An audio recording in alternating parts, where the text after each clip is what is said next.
level, there's another level to get it, and then there's another level to get it, and another angle to get it. Yeah, there's the basic need of being part of something, and then there's the practical side of what am I going to get out of it. Everyone's going to have that thought at some point or another, but actually there's the personal development side of what I'm going to learn out of it, and then the higher side of what am I going to give back. So as you're saying, it's probably a million layers of the same onion that we can take more and more from. Okay, thanks guys, nice to see who's in the room. Basically today's agenda, very similar to what we do on a regular basis. So we've introduced our new collaborators. We're very lucky to have Jackie here today, who is from the House of Colour. So a lot of us have gone, oh, am I wearing the right clothes? I don't know. And she's telling us whether we are or not today. Looking at your personal brand. Last month I was talking about how you communicate when you don't say a word. Different ways of communicating. So she's kind of following on from how you actually put your best foot forward and make sure that the communication you want to tell people is actually hitting base with how you develop your brand. Then we have a quick break, more tea and coffee hopefully, and then we look at updates of what's been happening for us throughout the month. It's been really busy, but also what's been happening for you guys that you might want to share, some projects that we might need to have some requests for or some help. I've got some bits and pieces I want to be sharing, and we've got a few people who are going to be talking about things they've done in the month, like the guys that have been on to the orientation. The coaches have met this week, we'll get some feedback on that, and also different information about Be Inspired as well. So we have that here, and then at the end, Erkan, furthering the Be conversation in his own sweet way of genius. So we've got half an hour of really thinking hard about where we want to go and where we want to take it. And then we all kind of hang in next door, have a quick swift half or a cup of tea, whatever's your preference, and maybe have some food together and a chat. Please stay if you can, you don't have to. Who have we got? This is someone who didn't read Malcolm's one. Yay! It can always be at the top. But you like making an entrance, Nick. Lovely to have you here. Mr. Reliable, he's always there. I was wondering what was wrong. I was getting worried. I'm going to send out the search party. You've come at the right time, actually, because we're now going to introduce Jackie. I've known Jackie for approximately a year-ish, 18 months, maybe longer. It feels like forever, in the nicest possible way. It really does. Erkan and Jackie have known each other for a lot longer, been friends, colleagues, workmates for an awful long time. Now, we were privileged enough with Sasha Bright as well to go to Jackie's for an afternoon to delve into what our personal brand was, and it was fascinating. I came away with so many notes, so much thought-provoking stuff, realising that actually I was not presenting myself in any way, shape or form in the right light, and just by tweak here, tweak there, I'm still not there yet, I'm still working on it, but it is coming together. So I'm really delighted that Jackie has agreed to speak to us today, because one, she's got so much information, you're going to be buzzing, but two, it is really clever stuff that you don't get from your average fashion magazine or branding seminar that you might go to. This is stuff that you need to have your notebooks out for. So hopefully you have, or have jolly good memories as well. So over to you, Jackie. There we go. Show you want that. Hello everybody. Just as a show of hands, other than me, has anybody heard of House of Colour before? Okay, that's a good number, and that's actually what I'm noticing as I go around my travels in various circles. When I started with House of Colour 12 years ago, 13 years ago, hardly anybody had heard of it. Whereas now when I go to places, people go, oh, I've heard of that. They may not know much about it, but they've heard of it, so that's good news.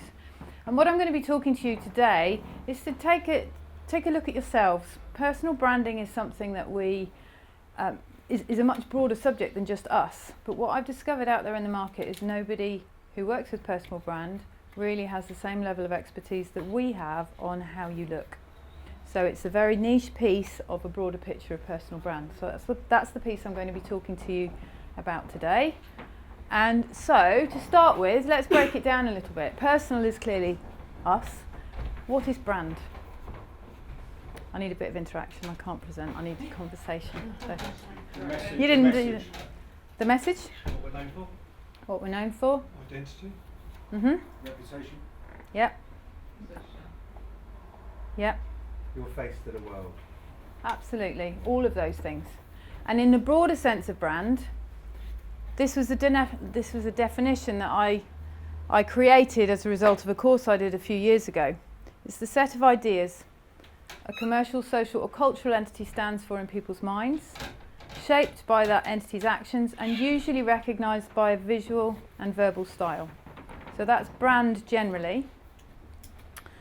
And here are, for example, some things that people used to think of was brand. Brand was logo. So these are some signs that you would see, and you'll see some of these popping up from House of Colour through my presentation, but clearly you're familiar with BeCollaboration. We're proud of our investors in people status, the fact we've got golden champion, so we put that into different presentations, different material. It's standing for something, it's representing something, it's giving people a message about who we are, what's important to us. But actually what's interesting about brand is that it is everything that defines us, everything. So it's not just our look, it's not just our behaviours, it's the whole picture. Our interaction with the world and what people say about us. But the most interesting thing for me was the revelation that it's actually created out there in your minds. It's not what I say about my brand, whether it's me or House of Colour or anything else that I represent, BeCollaboration. It's what the person on the receiving end has. So in terms of BeCollaboration, you will all have slightly different versions of your perception of BeCollaboration, and there's no right one. It's not that Jill and Erkan can stand there and create a brand and that's what it is, because they can deliver mostly that, but your take on that will all be slightly different. So a brand is about how it's perceived. Therefore, it's our job to make it easy for people to get who we are. We are somebody. We all have our own personalities, and it's our job to try and make that easy for people to get who we are, because then our jobs, whatever your business, your socialising is made that much easier. If you think about the typical con man, the problem with the con man is the messages are not coming together, which is why we don't trust them. Yeah, they might say something, they might be a charmer, but then the actions don't match up. Or they don't look like they're sophisticated and professional, even though they're telling you they are. Things like that. So what we try and do is bring it all together and have that congruent message. The history of brand is really interesting because hopefully the room is small enough and I can talk you through it. Branding in and of itself is about asserting ownership. Cattle branding, if anybody, I grew up on a farm, for me it was obvious. We used to burn a number on the back of the cow, so we knew which the cow was, but in the good old days it would have been the mark that identified the farmer as well. Okay, so the black cow has got white numbers on its back end because you've changed the nature of that. That's what the branding, and these are the branding irons that you would have used. But that was back in 1660s, where the cattle were rolling on the plains and you had to be able to identify whose was whose.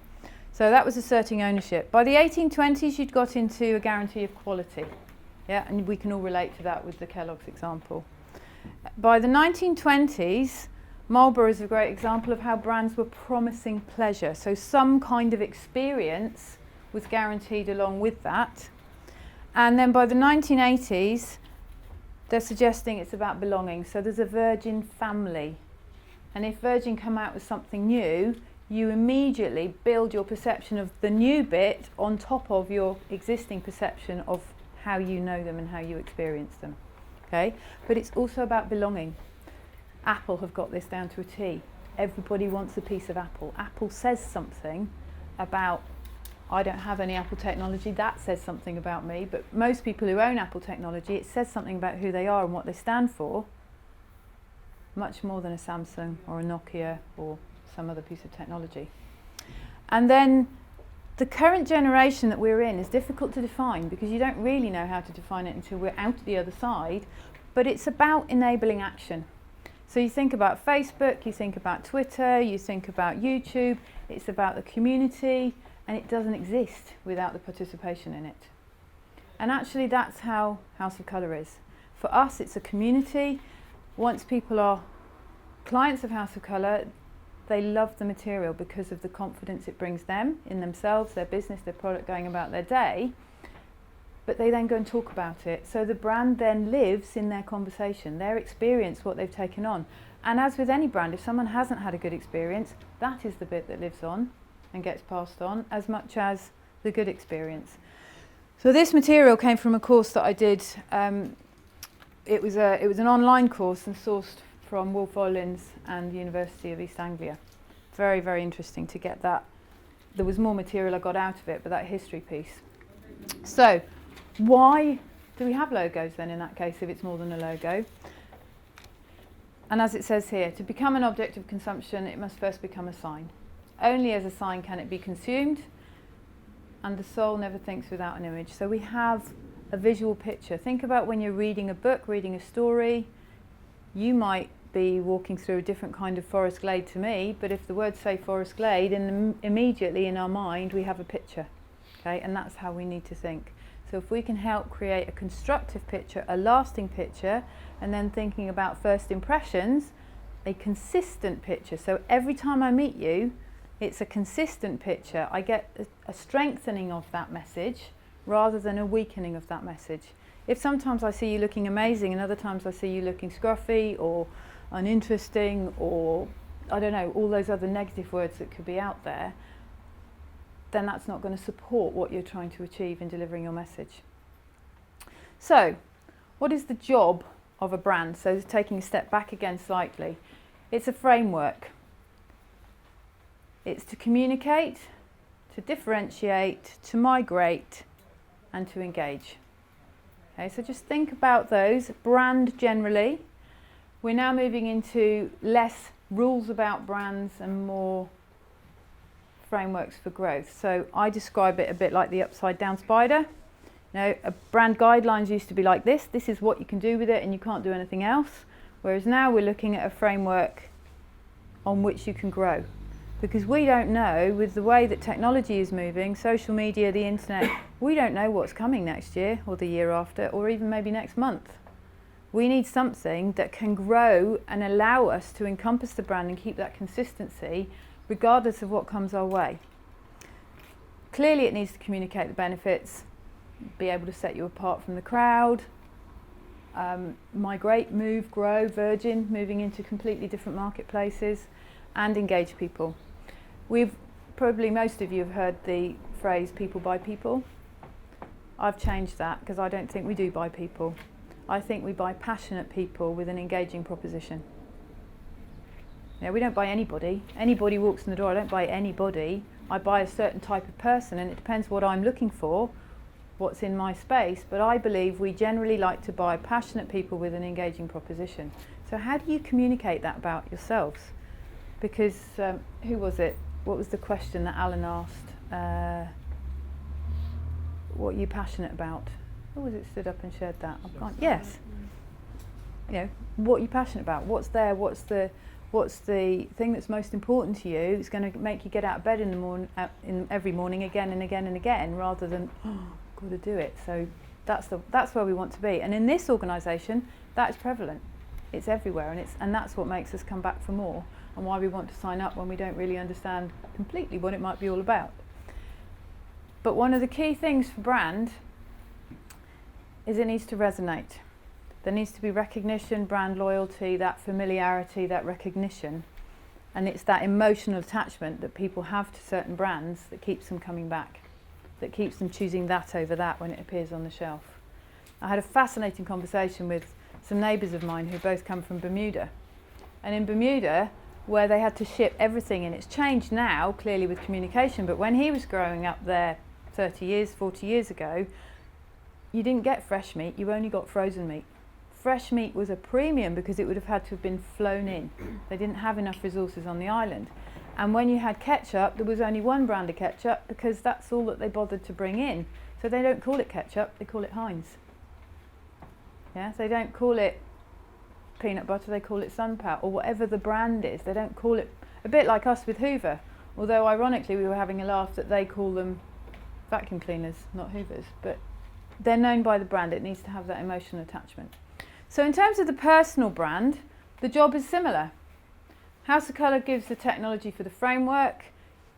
The communication is about who you are. The differentiation is, in a room full of people, how do people remember you? You stand out. How do you move between different functions? So I had an amazing opportunity. I'm driving down here, literally driving down this afternoon at 1 o'clock, and a really good friend and colleague phones me and says, I've got an opportunity for a dinner tonight in London, can you come?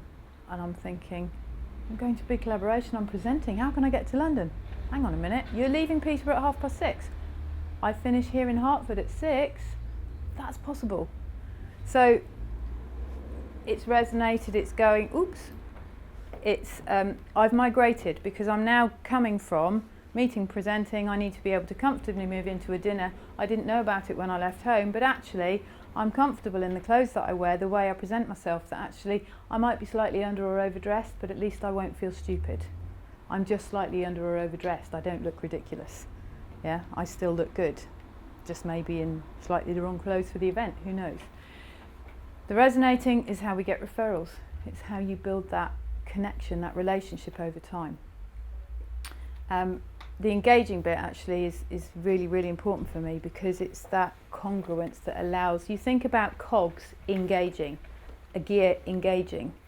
When they click, they fit together really well. So all the messages you give out on all the many, many channels, all the different senses need to click. They need to be congruent. And that's when we get who's authentic and who's not. And when you operate, as I do, from a place of authenticity, I can't be anyone else, I am me. You get slightly different flavours of me, but I'm me wherever you see me. I kind of want to work with the same people, and I don't feel comfortable around people that aren't quite there. Yeah, it's not their fault. We all of us, I believe, in the world try to be the best person we can, but I love working with truly authentic people. It's so much more rewarding and more fun. So that's the job of the personal brand. So in this slide, it's probably a little bit small, so apologies for that. It's a good experiment. But you have, in the framework for a brand, you have a brand strategy, you have a brand identity, you have brand management, you have brand experience. Okay, so what's the framework for your brand? I'm going to come back to that later on. But the framework that we provide is the House of Colour Technology, and it's all about your colouring, your body shape, your personality. And if you think about it, you were born with all of those. So what the job we have is to almost reverse engineer, because unlike a cup that can be redesigned to be a different shape, a bigger, smaller, wider, fatter, fancy pictures on it, we can't redesign your body shape. You might gain weight or lose weight, but fundamentally it's the same skeleton underneath that. We can't change your colouring. There are chemical treatments to do it, but generally those aren't the paths that most of us choose. And we definitely can't do much about your personality.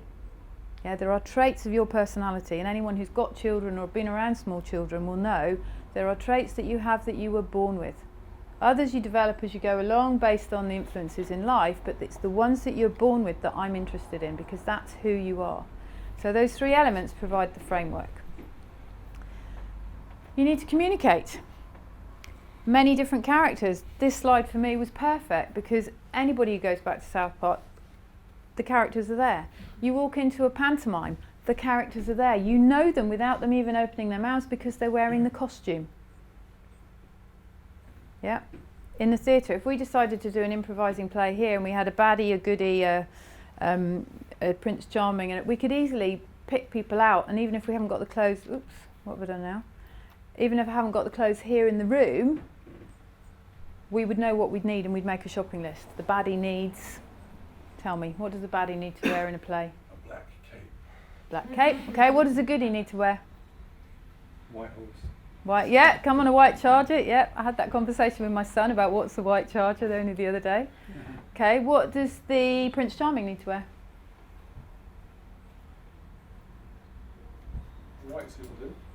Sorry? A white suit in a princely kind of way. Possibly, yeah, exactly, but something sophisticated. No, not okay. Feather in his cap. Yeah. What does the Tom Sawyer character? You know, the street urchin. What does he wear? Straw hat. Straw hat, Scruffy. scruffy, ripped trousers, dirty. These are archetypal images that we all have. Yeah. But they communicate. They're there. They are in us, and we are all something about that character. How do we communicate that through what we wear? Because we can't change that character. Yeah, you just look around the room, see the way Erkan presents, see the way Jill presents, the way I present. If you get in conversation with Beiju, you've got something completely different again.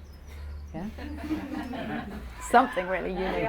Everybody in the room was So here's some photos from a meeting I went to a couple of weeks ago.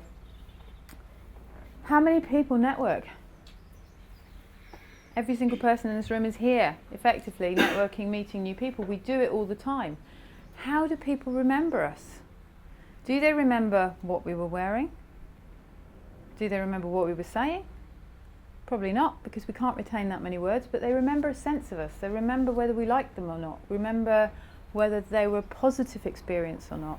So we need to create that impact through what we're wearing. And I use these two photos specifically because, interestingly, the challenge for men, and I've done it deliberately today, is wear mostly neutrals. How do you distinguish yourself in a crowd when actually we can wear a red cardigan and a pink jacket, a red dress, a red scarf? It's much easier for women to use colour to distinguish themselves. And we need it, absolutely. But how do men do that? You know, you're wearing a turban. Some people wear burgundy turbans, but there's a limited amount you can do with your turban, isn't there? So how do you do it? How do you do it with a tie, without a tie, with a shirt, with a pattern, with socks, maybe contrasting, maybe not, with your shoes? Are they patent? Are they shiny? Are they brogues with pattern? All these little details come in. And it's not that you will necessarily notice the detail. It's about how that whole picture comes together. And when you have a picture hanging on your wall, we all know that how you frame that picture will make the picture look good or not good. Put a different frame on it and you can increase the value or decrease the value and its perception just like that. This is the picture. This is the bit that people communicate with. This is anyone who's done any communication training. This is the communication zone. You know, we look people up and down. We take in the shoes, the socks, the tie, the shirt, the hairstyle, the things sticking out their ears, whatever it might be. But this is the communication zone, and this then is the frame. Is the frame pushing you forward in a positive way, or maybe making you disappear? I've had a lovely time and a lovely conversation with some people in neutrals, and I didn't meet any of these people personally. It's not a personal thing, but I may not remember them. And then I need to, if I meet them and they say, oh yes, we met at such and such, I need to have a hook to remember them, like, remind me what we were talking about. Oh, that's right, you were the one with the certain story. Yeah, so how can you help people remember you for the reasons you want to be remembered? Okay. Migrate. So here's me in a few different guises. It's quite challenging when half my photos are in the loft and the other are on a disc that I can't quite find to dig them out. But here we have professional. Here we have social. Here we have casual weekend. And here we have on holiday with the kids. But there's a sense that you get of me that is consistent, even though that's really casual and that's much more formal. There's a sense that you get of me that is consistent, hopefully. And yet, if you think about your photo albums, think back through your childhood, there are photos that we love, but most of them we probably hate. What does that do for our self-esteem if we look at photos of ourselves and we don't even like how we look in the photo? What's that doing for people we meet? If you imagine that you're a living photo walking around and I don't like my own photo, well, what's everyone else going to perceive of it? I mean, yes, we're more critical on ourselves than other people are, and there's an element that the 3D photo with the dimensions of talking and conversation and interaction, but your brand needs to migrate, needs to take you formally, it needs to take you informally, it needs to take you socially on holiday, and you don't need 6 rooms of wardrobes and clothes to do it. You don't need £10,000 a year budget for clothes. If you've got it and you want to use it, fine, I'm not going to stop you, but why do you need 10 acres of wardrobe and clothes, because you can't possibly wear all of them in a year anyway? Yeah, so we start to look at cost per wear, adaptability, flexibility, how many different places can you use it? Yeah, so the dress that Jill's wearing today, easily you could accessorise that up and she could go appropriately to a wedding. You could drop the jacket, put on a pair of flip-flops and she wouldn't look out of place on the beach. Yeah, it's a shift dress, it's a plain colour. You accessorise things, so it's how do you get things to take you across as many different places as possible. And is the next one? Engaging. This is our business world now. Yeah, so we got a sample from the main platforms. Facebook, Google+, LinkedIn, Twitter. I've deliberately got different photos on different platforms. Up until recently, I only had one photo. And I knew that my intention was to get a variety of photos because I'm not one person.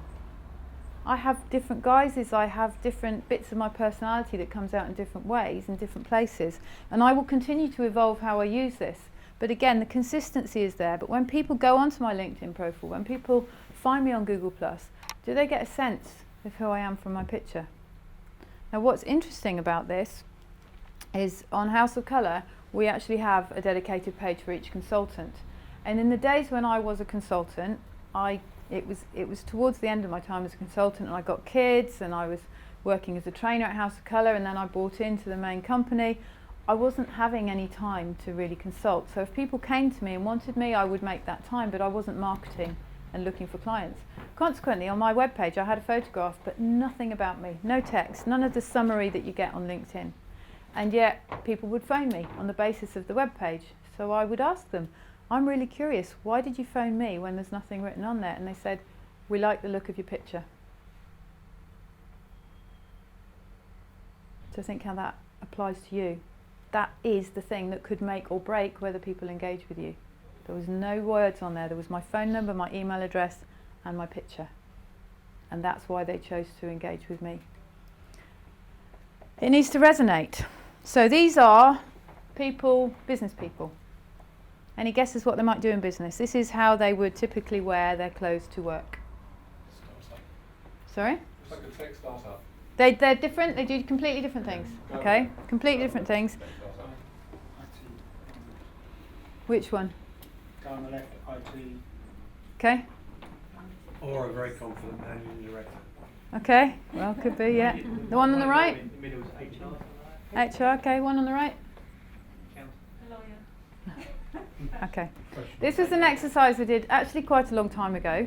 In a local business club in Peterborough, we had them in for a makeover. We did a whole charity event. They came in. I'd worked with them previously to find out what they needed to wear so that we could go shopping and find the clothes. But they came on stage at the beginning of the evening, and I said to them, please don't do anything special. Wear what you would normally wear on an ordinary day to work. Okay? I didn't go into their wardrobe and say, I want you to wear this and this and this because it's going to make you look the most awful, or anything like that. I just said, please wear what you would normally wear on a day to work. And if you look at that, people go to work looking like that all the time now, don't they? Okay? That's what happened by the end of the evening.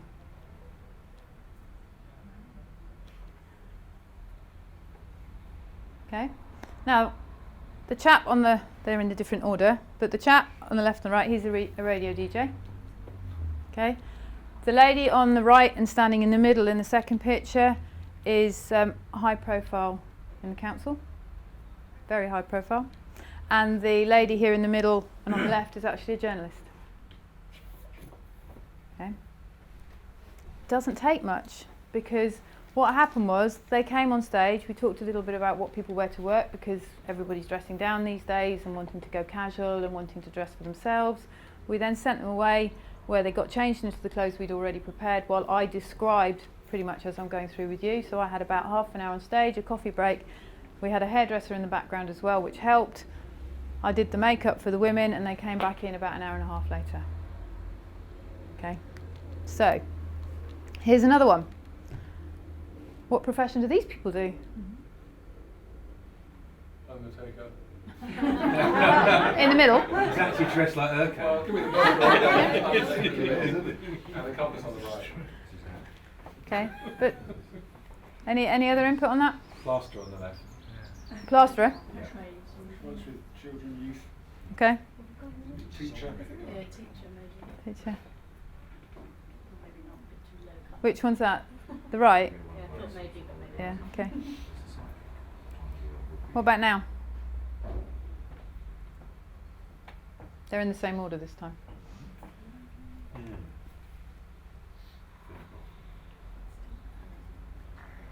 Okay. The one on the left is an IT professional. The one in the middle is a financial advisor. And the one on the right is marketing and political campaigner. Okay. I particularly, for the men, want you to look at the chap in the middle, because all we did was change his shirt. No longer the nephew. Yeah. And then Erkan walks in wearing a black shirt. Which one is it? Now it doesn't mean that wearing a black shirt is wrong, but it might not be your best look. And as a financial advisor, the feedback when I presented this before is that the man in the middle is, in his former guise, wearing the black shirt could be a nightclub owner. Okay, well that's appropriate for a nightclub owner. But actually if you walk through the door looking like that as a financial advisor, there's something in my subconscious that will go, no. Which means if you're the financial advisor who's the top-notch person in the country, you've got to work harder for me to get that. Yeah. So sometimes it doesn't have to be major. It just has to be a subtle change of the tie or the jacket, or for women the colour or the combination of colours. And for some of us it's just putting on a shirt rather than a t-shirt. Yeah. I did an interesting experiment because when Beju presented a couple of times ago, he walked in, he saw me before he went in the room and he said, should I wear a shirt or a t-shirt? To me it's a no-brainer, shirt every time. If you're doing anything professionally, it's a shirt. There's the authority that comes with the collar that you cannot ever get from a t-shirt. But what was fascinating, and remind me at the end of the presentation, what was really fascinating was he then started his presentation, and the first slide was the introduction slide, and it had a picture of him. And it had him wearing a jacket and a shirt. And in that moment I knew why he needed to wear a shirt to deliver. Because at a subconscious level, the picture on the screen had to be consistent with the picture of the person that was stood in front of us. Otherwise the message was undermined. Yeah? So actually the shirt in and of itself, but doubly important in that instance because there was a picture of him on the screen and then there was a 3D picture of him standing in front of you, and the two had to align. And if one was wearing a t-shirt and one was wearing a shirt, you've immediately knocked yourself back 6 steps because it's not consistent. This is where Facebook can set you back. Exactly, absolutely. So what we call it at House of Colour is in focus. Because when you are in focus, the picture that people get of you is sharp. Now, think about the camera lens. If you first pick up good old-fashioned SLR, you look through it, the picture might be completely blurred. What you do is a big crank of the lens, and then you go, oh, there's tables, there's something like, there's a green bit there and a brown bit there. So you do a smaller crank of the lens, you can go, oh, it's grass, that's what the green bit is. Oh, it's a wall, so I'm looking out the window describing what I'm seeing here now. A smaller crank of the lens, and you can start to see the bricks in the wall. And then the fine tuning, and you can even see the mortar lines. Yeah, so if that's you, big crank of the lens gets you in so we can see you're a person rather than just a hazy, foggy. Yeah, there's a really great story from when I was at school, and I did has anyone heard of the 10 Tours walk on Dartmoor? Yes. Bit far out, but it's a weekend event. It's coming up in May, and my niece is actually doing it 20 years after I did. And we went out and we were practicing all through the winter months on Dartmoor. So you learn to map read with the compass, the whole thing. So we came up and we weren't quite sure where we were, but we pretty much knew where we were. But you know, that sort of the confidence starts to niggle. We took a compass reading, we looked ahead of us through the fog, took a compass reading, double checked the map, look ahead, and then we went, oh, just over there, that looks like the rocks. Margin of error, yeah, that's doable. Yeah, okay, so we readjusted the compass and started heading for the rocks, because the rocks, if anyone's been on Dartmoor, are at the top of the tour. And as we walked towards this rock, it lifted up its head and walked away. It was a sheep. So when it's out of focus, it's just a blob. And then as we get closer, we can see it more clearly. And so in the same way, when we crank the lens with your colours, with your shapes, with your styles, understanding your personality, we get sharper and sharper and sharper focus. And it's when you're really sharp, it's that last minuscule movement that you can, exactly like you can see here. There's something about the fingerprints, the fingernails, the reflection in the lens. Everybody knows and understands that that's in focus. Everybody knows the background is out of focus, and it's that understanding that we can put people into focus, and this is how we do it. So why? When you are in focus, you're more approachable, you're more friendly, more confident, more trustworthy, and the good news is you look younger, slimmer and fitter. It's true, absolutely true. The benefits to you. So what might the benefits be to you and your business? Confidence. Credibility, absolutely. People understand what you do. People understand it and they get it. And then they can make a judgment call. It may not be for them, that's fine. So you don't waste your energy with someone that actually it's not the right product. Who you resonate with. Who you resonate with, yeah. Finding your ideal customers. I think there's also a quality impression. That if it's done properly, it gives the impression that what you do will be done properly as well. Yep, absolutely. Do you look believable? Do you look credible? Do I trust you? All comes into this authentic word. Are you real? Yeah, because at some level, we all know at sometimes we put on an act, we try and put a brave face on and all those things, but people can usually see through it. It's not a bad thing, we've all done it. Some people use it deliberately to their advantage at someone else's cost, but are you believable? There's a story that came from one of my clients which was fascinating. She was a networker, business networker, and she met me networking. And after she'd been to have her consultation, she went back networking, but this time she went back networking in focus. And she could not believe it because her experience of networking, given that at some level none of us are hugely confident walking into a room full of people we've never met before, her experience of networking was having to break into conversations. There's a group there and she'd have to kind of sidle up and try and break into the conversation. When she went networking in focus, she had people flocking to her, wanting to meet her, wanting to say hello. What difference would that make to your business if people wanted to talk to you just because you look interesting? You look like you've got something interesting to say, or you look like you might be fun to be around. Yeah, it helps you build that relationship. So we start with colour. We start with colour because colour has the biggest impact. I describe it like the 80-20 rule. 80% of the impact is colour. 20% of actually what you do might be something else. But equally, I think internally 80% of what makes sense to me is the other stuff. 20% is the colour, but 80% of the impact is the colour. And without that, you can't do anything. So here we've got 4 pictures. We work with seasons. Here are 4 pictures of a man wearing a green from the 4 different seasons.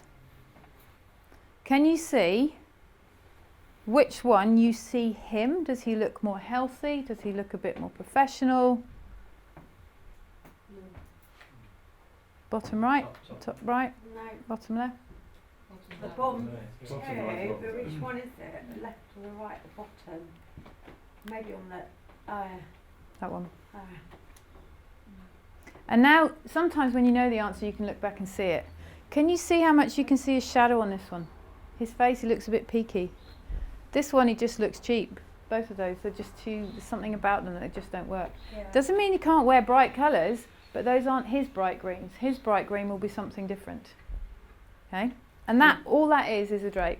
Surely some of this depends in what context you're interacting with them. You know, what is he doing with you? What is he offering? No. No, not with colour.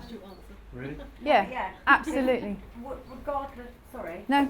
I was just going to say, regardless of where you are or what you're doing, a colour is going to look really good on you or it's going to look terrible on you.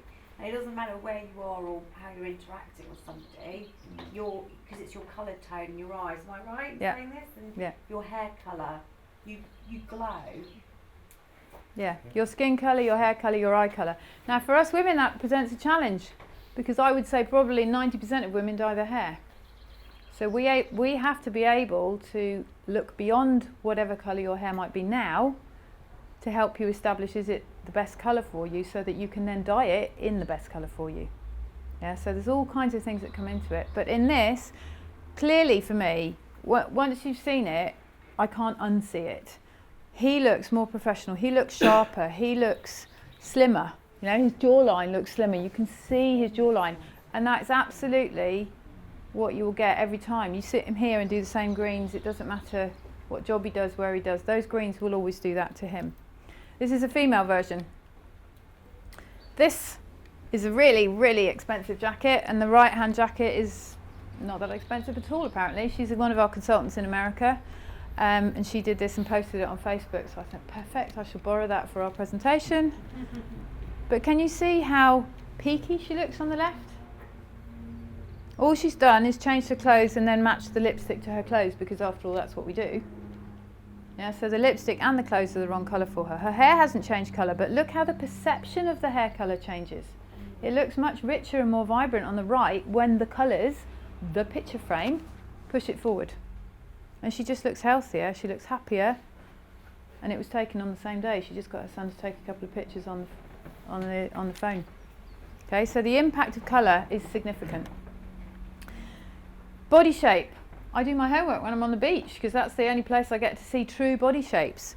You can clearly see you go from a straight body shape through to the curvier body shape on the right. You clearly can't put the same clothes on these people and they'll look good. Yeah, that sounds obvious. But then that makes sense as to why you'll look at a friend wearing something lovely, you'll try it on and it doesn't look so good on you, or vice versa. And the same thing applies to men. Had to put Daniel Craig in there for you, Jill. Deliberately went looking for Daniel Craig. Leave it there and I'll carry on with the talk. But here you can see the picture top left is the what I call stereotypical male shape, broad shoulders, narrow waist. But for those men who don't have that shape, it's a kind of grrr moment because you don't have it. You don't have it. The one in the middle is straight up and down. Yeah, and then some people are blessed with this bottom left-hand figure. How do you dress it? You know, I just loved that picture. It's great. So, how do you dress it? Clearly, between those body shapes and those body shapes, you need different clothes. You need different patterns. If you've got straight bodies, do you really put curvy, flowy patterns on them? But actually, us women are such odd shapes and proportions that it's really hard to do that on ourselves. Okay. This is a fantastic slide. It's difficult to see from a distance, I know, but this was taken from a book called Women in Clothes. And what they did is they took 6 strangers and each person brought their favourite outfit and they then swapped the outfit round. Okay, so what you can see, and I think this is probably the clearest one, this outfit here is the clearest one to see from a distance, but look at that outfit and how different it looks. Can you see that from the back of the room? Even from the back of the room, I don't know the answer. Again, I only picked this up from a consultant making it available yesterday to me, and I thought I've got to find a way to fit that in. Because when I was at school, we used to raid each other's wardrobes and borrow clothes, and somehow my clothes might look better on someone else, or her clothes might look better on me. Why was that? And it's because we've got certain colours, we've got certain shapes. We need to honour those. And it's our personality, we need to honour those and also then show the personality, because I think this must belong to this native African lady. To me, it just looks absolutely right on her. It has a really clear statement. It looks ridiculous down here, it's not even long enough. For some reason with those kind of shoes it just doesn't work. So there's a congruency with the overall look.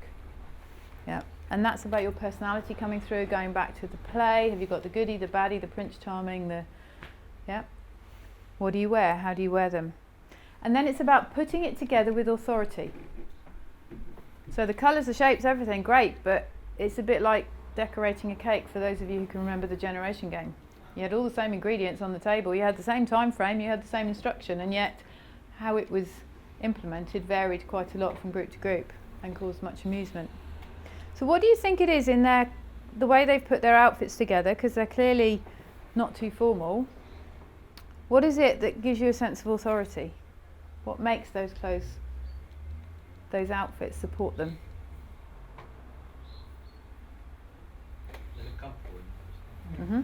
They do look comfortable in them, don't they? Very comfortable. And that confidence shines through. Yeah. But what elements? Well, they're wearing the right colours. Yeah.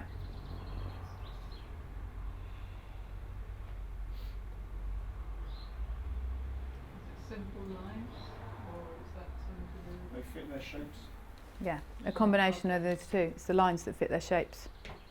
And their personalities. I mean, you take the 2 ladies on the right, you can clearly see very different figure shapes. Both look amazing.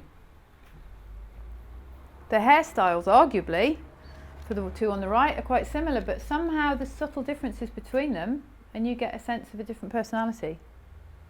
And of course, age doesn't come into it. I mean, like, how many male clients you get versus women? We have, well, it varies from consultant to consultant. Across our whole base, we probably only get 5%, 10% men. Doesn't mean that they don't benefit from it as much as women. I think it's because women, as a general rule, recognise the connection between how we look and how we feel. And we have so many more stages in our lives that disrupt us much more than men, because the childbirth disrupts our life completely. You know, the teenager, the bullying. The men are much stronger characters. I'm not saying some of them don't suffer from it, but for some reason the female journey is a much more emotional roller coaster, and we lose our self-esteem really, really quickly and easily. We give it away sometimes. And so consequently the women make that connection just between how we look and how we feel, and so we don't feel good in our clothes. We've got nothing to wear, even though we've got 6 bedrooms full of clothes. And so when they meet a consultant or they hear about it, they go, that's what I want, that's what I need. Or we've had our children and our figures changed, our lifestyles changed, we haven't got time to go shopping, we haven't got the money anymore because we're maybe only working part-time and we're dealing with babies and whatever else comes with it. The male clients, so when I was a consultant full-time, I had about 27-28% men. That's primarily because I networked in a business community. But also, the men recognise the connection between how they look and how much they earn. So the men needed a really practical bottom line. The women they didn't need to know the bottom line, they wanted to feel good, and that was worth paying for. Yeah, the men do feel good, they get amazing confidence from it, they rave about it, but that's not the reason they come, because they're men. Yeah, I think men undersell themselves in that respect. I think there's nothing nicer than seeing a really well-dressed man, and who's well-groomed as well. Yeah. You know, put moisturiser on their face. But it's how you put it together. We're saying we're social now and stuff, it is more pertinent. Men are aware that what they look like has an impact around their surface, because before it's a corporate, put a suit on, put a tie and you're done. Yeah. And now it is coming more, but they're still this sort of block about, do I go and see someone? I can work it out myself. Yeah, absolutely. But if you think about it, life is cyclical. Everybody recognise life is cyclical, economies are cyclical. Go back to the days of Beau Brummel, the men probably spent more time on how they look than the women. It's just coming round again. They're starting to recognise it's time to spend more time on how they look. Yeah, and also social media and disposable income and ability to travel, all those things come into it, because we are in a global market, in a global community, in a global economy, unlike we've ever been before. I'm just going to demonstrate to you, because the thing with authority here, I've put things on deliberately today, so I'm just going to take off a couple of items, but I want you to notice the difference. So if you really want authority, the biggest gift you can give yourself is a jacket. So if I just shift the microphone, okay, watch what happens when I take my jacket off. Okay, doesn't mean I'm scruffy, doesn't mean there's anything wrong with me, but it doesn't carry the same authority. Yeah. I've got a necklace, men have ties, therefore if you don't have ties, what have you replaced it with? Because the tie makes a statement. If I take my necklace off, something happens. Okay, and the last thing for me is my belt. Be careful, because I think the microphone might be clipped to it. Yes, it is. So I'll just stand like that. But can you see the difference? Yeah. Gone. When I demonstrated this to one group of people, they said I went from being the teacher to the pupil. Yeah. So it's not that I'm inappropriately dressed, but I don't look like I've got anything particularly important to share. I don't look like I've got the confidence. And as soon as I put it all back on again, the picture is resurrected. So think about your first impression. What's your thing about the tie thing? The tie? The tie, yeah. Because during corporate I wore ties all the time. Yep. The day I left corporate, I've worn, on one hand you can count the number of times I've worn a tie. Okay. Okay, can I borrow you? Because you're one of the few people wearing a tie today, and it's fine. Can I like wearing ties, I've got lots of ties, but you go into London and nobody wears ties. There's almost an impression that those people that wear a tie, they're almost in an environment where they don't have that freedom and flexibility, and they've got to wear a tie, so they've almost brought themselves down to be a follower as opposed to a leader. That's right, don't you? Oh. Thank you. Yes. Well, that all depends on the occupation. My job is not to tell you what you have to do. My job is to show you the difference, and then you get to choose. The trouble is, if you don't understand what it's saying, you can't choose. The thing with the tie also is how you wear the tie, because people. Oh, you can don't have know how to wear ridiculous the knots, tie. you can have a great big gap in your collar and a teeny tiny Yeah, knot, all or the that. other way around. Yeah, absolutely. If you could just stand up as well, that would be great. Now what we've got here, two men, one with a tie, one without a tie. The point I want to say is neither is right nor wrong, you get to choose. It's your audience that you're trying to impact, and you need to know whether your audience will want you to wear a tie or not, or whether you deliberately don't want to wear a tie or do want to wear a tie to shock the audience. Now isn't that interesting? Why have you done that? Because I wouldn't have a meeting without the jacket on. Yes. You want to convey more authority. Exactly. So if I don't wear a tie, I'll certainly wear the jacket. So am I right in saying you felt a bit vulnerable stood at the front of the room without your jacket on? Not personally, but I can see that Yeah, at some level we want to just less bring it in. authoritative, more casual. Yeah. Yeah. Now, what's it done now that David's put his jacket on? Maybe more authority. A stronger picture frame. Yeah. Okay, so thank you. Now if you can take the jacket off. No, I haven't finished with you yet. You're not getting off that easily. What I want to see with Erkan, I think he looks great today. He's not wearing a jacket, it's not a problem, it's a nice warm day. Summer has started, great. But if he takes the tie off, you don't need to take it off, you can picture it. But if he takes the tie off, he's not going to look so interesting because he's all in black. However, by dropping the tie, David's put something in. He's replaced it. You wouldn't necessarily wear a tie with his shirt, but he's got interest in the shirt, he's got pattern, he's got colour. So it's not about whether you do or don't, it's just how much interest are you creating. If Erkan loses the tie, you lose the interest, you lose the statement piece. And I wouldn't wear this shirt with a striped ribbon suit. Exactly, and you wouldn't wear that shirt with a tie probably, ever. Yeah, maybe a plain one. And we do have a guideline set of rules as to give you a clue as to what to wear with what. So it's not about whether you do or you don't, it's about understanding the statement and whether you need absolute authority, whether you're on stage, all that kind of stuff. It makes a difference. Okay, thank you guys. Answer your question? No, what's not answered? No, I get what you're saying, but it's also how you wear that tie as well. There's a lot of people wear ties in a certain way that doesn't do them justice at all. And in fact, you might as well take them off even if the audience So you need requires them to. So you need to have a knot Yeah, and tie. that fills the gap that you've got in your collar. So some you've got wide set collars, some you've got the classic pointy collars. The knot needs to fill and be appropriate and in balance with the space, but also it needs to hit your belt. It doesn't need to come down to your legs, it doesn't want to hit your tummy button and leave you a gap. So there's all those little details, and those little details are communicating whether you pay attention to the detail. Massively, 100% right, because It's if like, you just put a tie on, it finishes halfway down your leg or up your. yeah, you're clearly not noticing the detail. So if you don't notice the detail about your appearance, how can you notice the detail about your product, about your service, about your customers? That may not be true, but that's the interpretation that people apply to it. How many people know how important it is to clean shoes? How many people do we see walking around with really scruffy, dirty shoes? Yeah. And the reason is, if we can take care of our shoes, then we can take care of other things in life. But if we can't even take care of our shoes, can't do lots of other things in life because we're clearly overloaded at some level. But doesn't that depend on what perception you have? Because for somebody having dirty shoes, for somebody that might be okay, but for somebody else, like you've just said, it might add on, but that means this or this. Yeah, absolutely. Absolutely bang on. However, if you're the one with the dirty shoes, for example, and I know that you haven't, so it's fine, you don't know how I will interpret it. So you don't know what interpretation I'm putting on how so therefore the more you can do to improve and support the message you want to give. Because the message by deliberately turning up in scruffy shoes or not noticing that it's important is exactly that. You would never dream, most people would never dream of turning up to an interview without thinking carefully about what they wear. Some young people do, and guess what? They don't tend to get the job.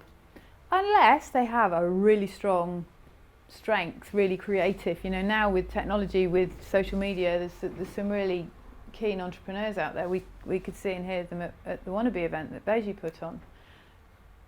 But they've got to work really hard. Depends on the job. Yeah, but it all depends. It all depends. It depends on the audience. It depends on me. It depends on. But the point is, you don't know when you first meet me how I'm going to interpret it, and that is my first impression. And you have to work really, really hard to turn over a first impression. It doesn't mean it's impossible, but if the first impression isn't right, it's a bit like trying to get to a place and you don't take the right route the first time.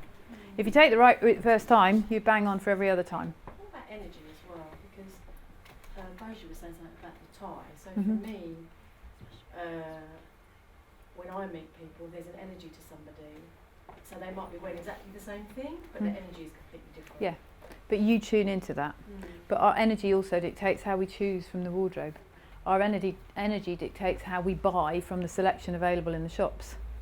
Yeah, so absolutely. I totally agree with everything you're saying. Just like you said. Thank you. So you can see No, if someone I do. is comfortable in what they're wearing. You see can. they've, you It's know, in their they- energy. Yeah. You're an authentic person.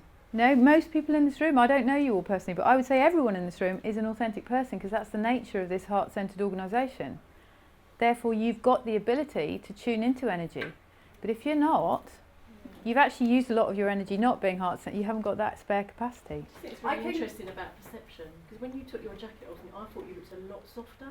Exactly. Yeah, Exactly. Good point. Doesn't mean it's right or wrong. If you go back to your South Park characters earlier on, Yeah.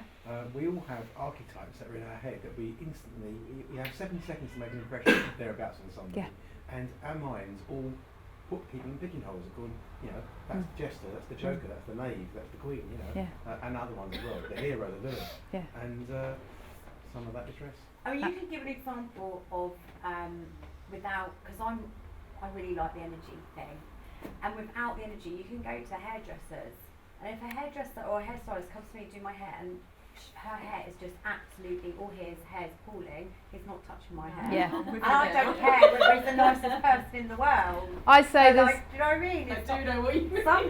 some of them have the most atrocious hair. That's So right. why would they give me advice about how to look after my hair when they don't do it themselves? Think about, each of you think about your individual business. Okay? Put yourself now in your business and think about the fact that there's 20,000 other people I could choose in this country to do pretty much the same job or something very similar. Yeah, there's coaches in abundance. Everybody's flavour is slightly different. I say there's hairdressers and there's hairdressers, but you wouldn't let every hairdresser loose on your hair. Right. I think another good example. So, Sorry. no, that's fine. It's great to have examples. Can we hold it because they're going to cut me off in a minute and there's just a couple more pieces. So, keeping on with that theme, there's a cast. And what we have, the people that like to provide order. There are people that like to look for self-knowledge in the world. There are people that like to create or cause or ride with change. And there's people that need group belonging. Okay? This is a piece of material that we use in our House of Colour in business division. We take this out and we say, right, if you're a team working within the same business, you will have all these characters represented somewhere. How do you dress them and still represent the business? How do you see the not that you have the goodie, the baddie necessarily, but how do you see all those different characters and still congruent with the business, the product, the service that you're representing? Yeah. So there's a really interesting piece of work where we get other people to say who I am, how they see me, then I say who I am, and you see I'll fit into more than 2 or 3 boxes, but there will be a concentration. If you're all my colleagues and you've worked with me for a while, there will be generally a concentration in 1 or 2 boxes, and then you go, oh, but do I look like that? If I'm a caregiver, do I look like a caregiver? Well, clearly with this jacket on, no, because I'm softer when I take it off. Yeah. So that's that. And then this bit of our logo we love to use, because if you think of that as the wonderful crowd of people that we are in the world, where are you? Where do you perceive yourself? Where do other people see? Who are you in that circle? Where are you at work? Where are you at home? Where are you in your business social life? Where do you want to be? Some people want to be centre stage. They want to be this red person out front. Other people, actually, they don't want to be. They want to be a bit more colourful than a grey person, maybe. But actually, what I also want to point out is the integrity of that circle is incomplete without the grey people. Yeah, everybody. We need everybody in life to create that whole picture. And everybody has a role to play and is important. but you can see where are you, where do people perceive you to be, and is that where you want to be? When you look in the mirror, is that who you know you are inside?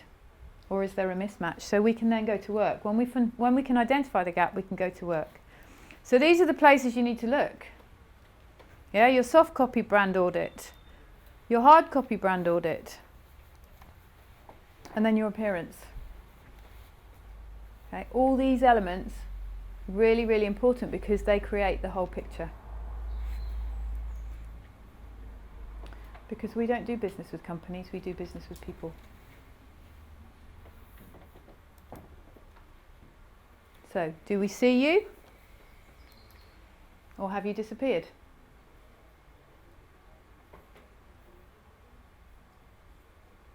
Do you really want to be known as the invisible person? When I was at school and I moved into the sixth form, we started socialising with another, kids from another school, and the previous year we'd done a joint production with them. And I was talking to one of the guys from the other school, and I said, "Oh, I remember that because you were the dragon." And he went, "Were you there?" I said, "Yeah, I was there." He said, "Really? What were you?" I said, "Oh, I was on curtains. I had that really important role to keep awake and pull the curtains to and fro at the right point." He went, "Oh, were you the one that sat in the corner and never said anything?" That was me. And yet I'd just been talking to him for half an hour walking back from town. He just couldn't marry the two perceptions. So, who do you want to be in the world? Because this is what we do at House of Colour. We unlock the potential of human confidence. I don't know what you're capable of. Maybe you don't even know what you're capable of. But unless you're confident and feel good about yourself, you're not going to deliver it. Because you'll be working too hard persuading people rather than people just getting who you are. We empower through colour and style, that's how we do it. And there are many add-ons to that, but that's the core of who we are, that's what we do, and we're out to make an impact. So if you want to get in touch with me, if you've got any questions, I'm here. I'll be able to stay at the end for a little bit, but I have that amazing invitation to go to dinner in London that I just couldn't refuse. So.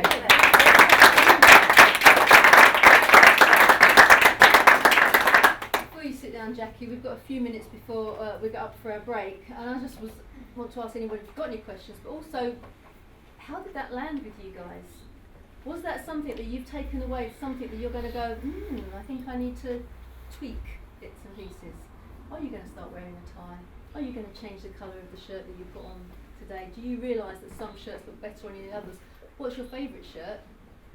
And why is it your favourite shirt? Is it the colour that actually makes you look better? Any questions? Quite interesting because I'm going away next week and I was going to my wardrobe this weekend and I think I might throw a few things out.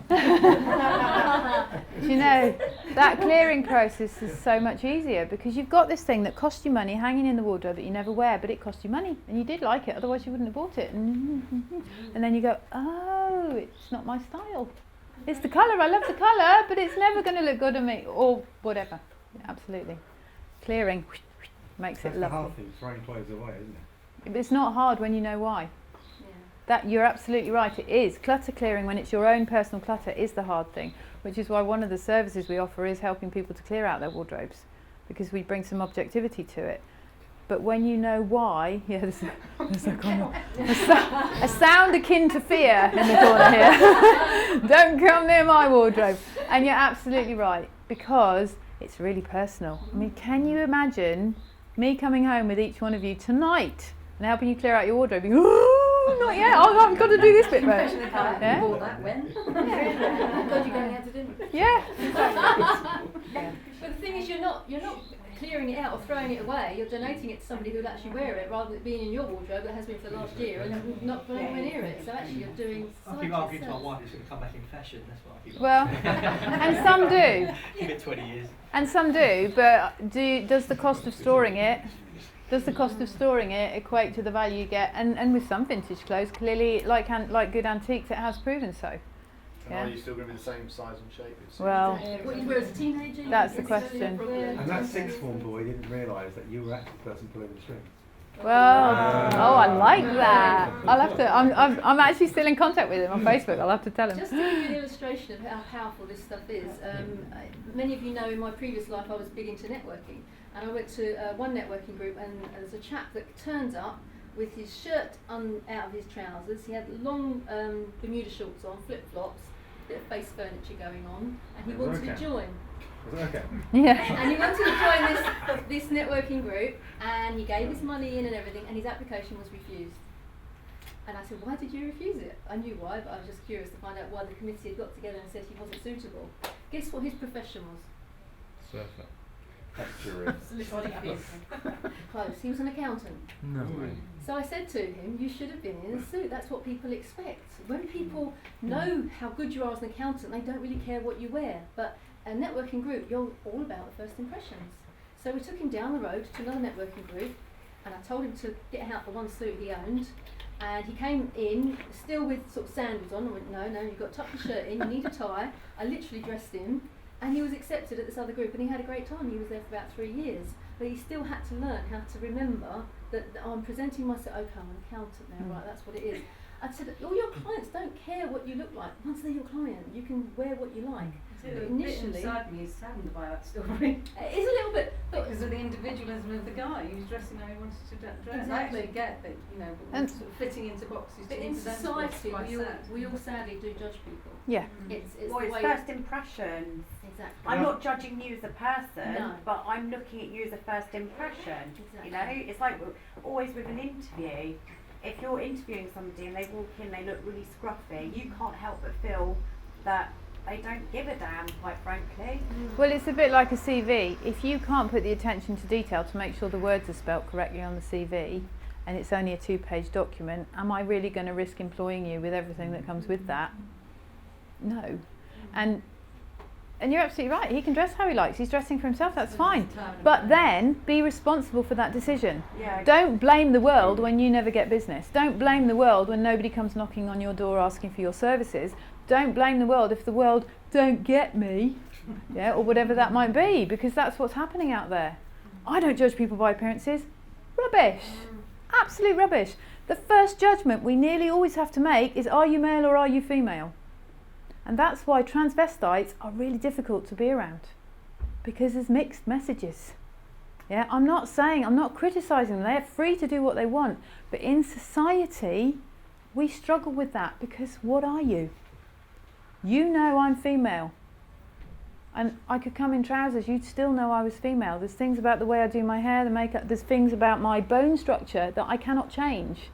Yeah, there's things about us, but that's the first decision. We judge people, we absolutely judge people, because actually like attracts like. So that's fine. Maybe he needs to go to the surfers networking group and say he's an accountant, because then he'll get heaps of business. Yeah, that may be the right place. He's trying to get, if he really wants to dress like that, then forget that audience, because they're not going to listen to you. Bob Geldof is a classic one for me, because until he delivered Live Aid and everything that came with it, nobody took him seriously. He was just another rock star. But because, and this is the fascinating bit, because he stayed consistent and he didn't change, people have the respect for him, and he doesn't have to dress up, and he is Bob Geldof and everybody knows who he is. But he took a long time to create, and he had to do something major for people to get He earned the right. him as a big player. He Sorry? earned the right. He earned the right, yes. Yeah, it's really horrible to say you earn the right to be yourself. Yeah. In society to accept you as you are. Yeah. That's the same. So if you're saying society is right, you shouldn't judge people, shouldn't you? You should be able to take them as who they are and get to know them first and then make a judgment. But we're in the habit of making snap judgments. Yeah, Well, and it's consistency, but equally, take a look and go and look online at the pictures of him when he went to the palace to collect his OBE. Yeah, dressed up. He's still dressed up. He was still Bob Geldof, but he's still dressed up. Yeah, so there are certain audiences that we do need to dress He's for. being conscious of the audience you want to connect with. Exactly. Yeah. He was also giving, the fact he was getting an award, some respect. Yeah. So he was moving out of his comfort zone because of the respect he was giving Yeah. the Queen. I show you how important you are to me as an audience today by dressing this way. Saying I'm an image consultant, saying I'm a director of an image consultancy organisation that has a global spread, and then turning up in jeans and a t-shirt, even in this environment where half the people know me and we love each other and I've known some people for years, it doesn't give the respect, it doesn't give that message. Yeah. So maybe the suit is too much for here, maybe the jacket is too much, it doesn't matter really, it's my judgment call, but I've made an effort and you get that message. Because you are important to me, and actually this message isn't about me. This message is about you. I want you to be the best you can be, to have the best businesses, the best relationships, to feel the best about yourself. When you look in the mirror, to go, oh yeah, I'm good, I'm ready for the day, not, oh God, oh no. Because then you walk out the door going, oh no. And when the camera comes out and someone takes a picture, you go, and then of course the picture looks like this, and the rest is history. Yeah. So it's about you. Today, with Jackie and what she's imparted to us, do we feel that she's given us huge value for us just being here today? Yeah. Yeah, definitely. Do you understand that these BeCollaboration meetings, when anybody stands up here, and she's taken a long time to put this presentation together, she probably didn't take as long to work out her outfit, because I'm sure you just went, oh, it's that one, that one, that one. You'd be surprised.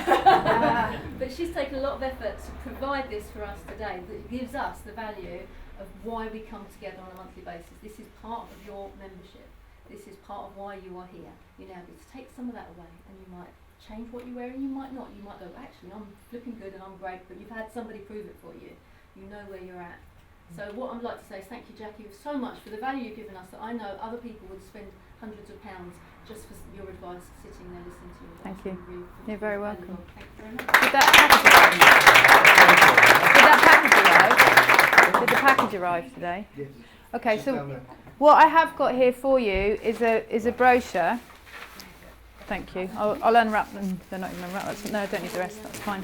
What I've got here, you're more than welcome to take one of these away. But what I've got here is a brochure just outlining the services. This is the starting point with House of Colour. This isn't the full extent of what we can do, but this is where you need to start. This is where you find the colours, the shapes, the styles, and learn how to put it all together. And we've got a network of consultants across the country, so it doesn't matter where you live.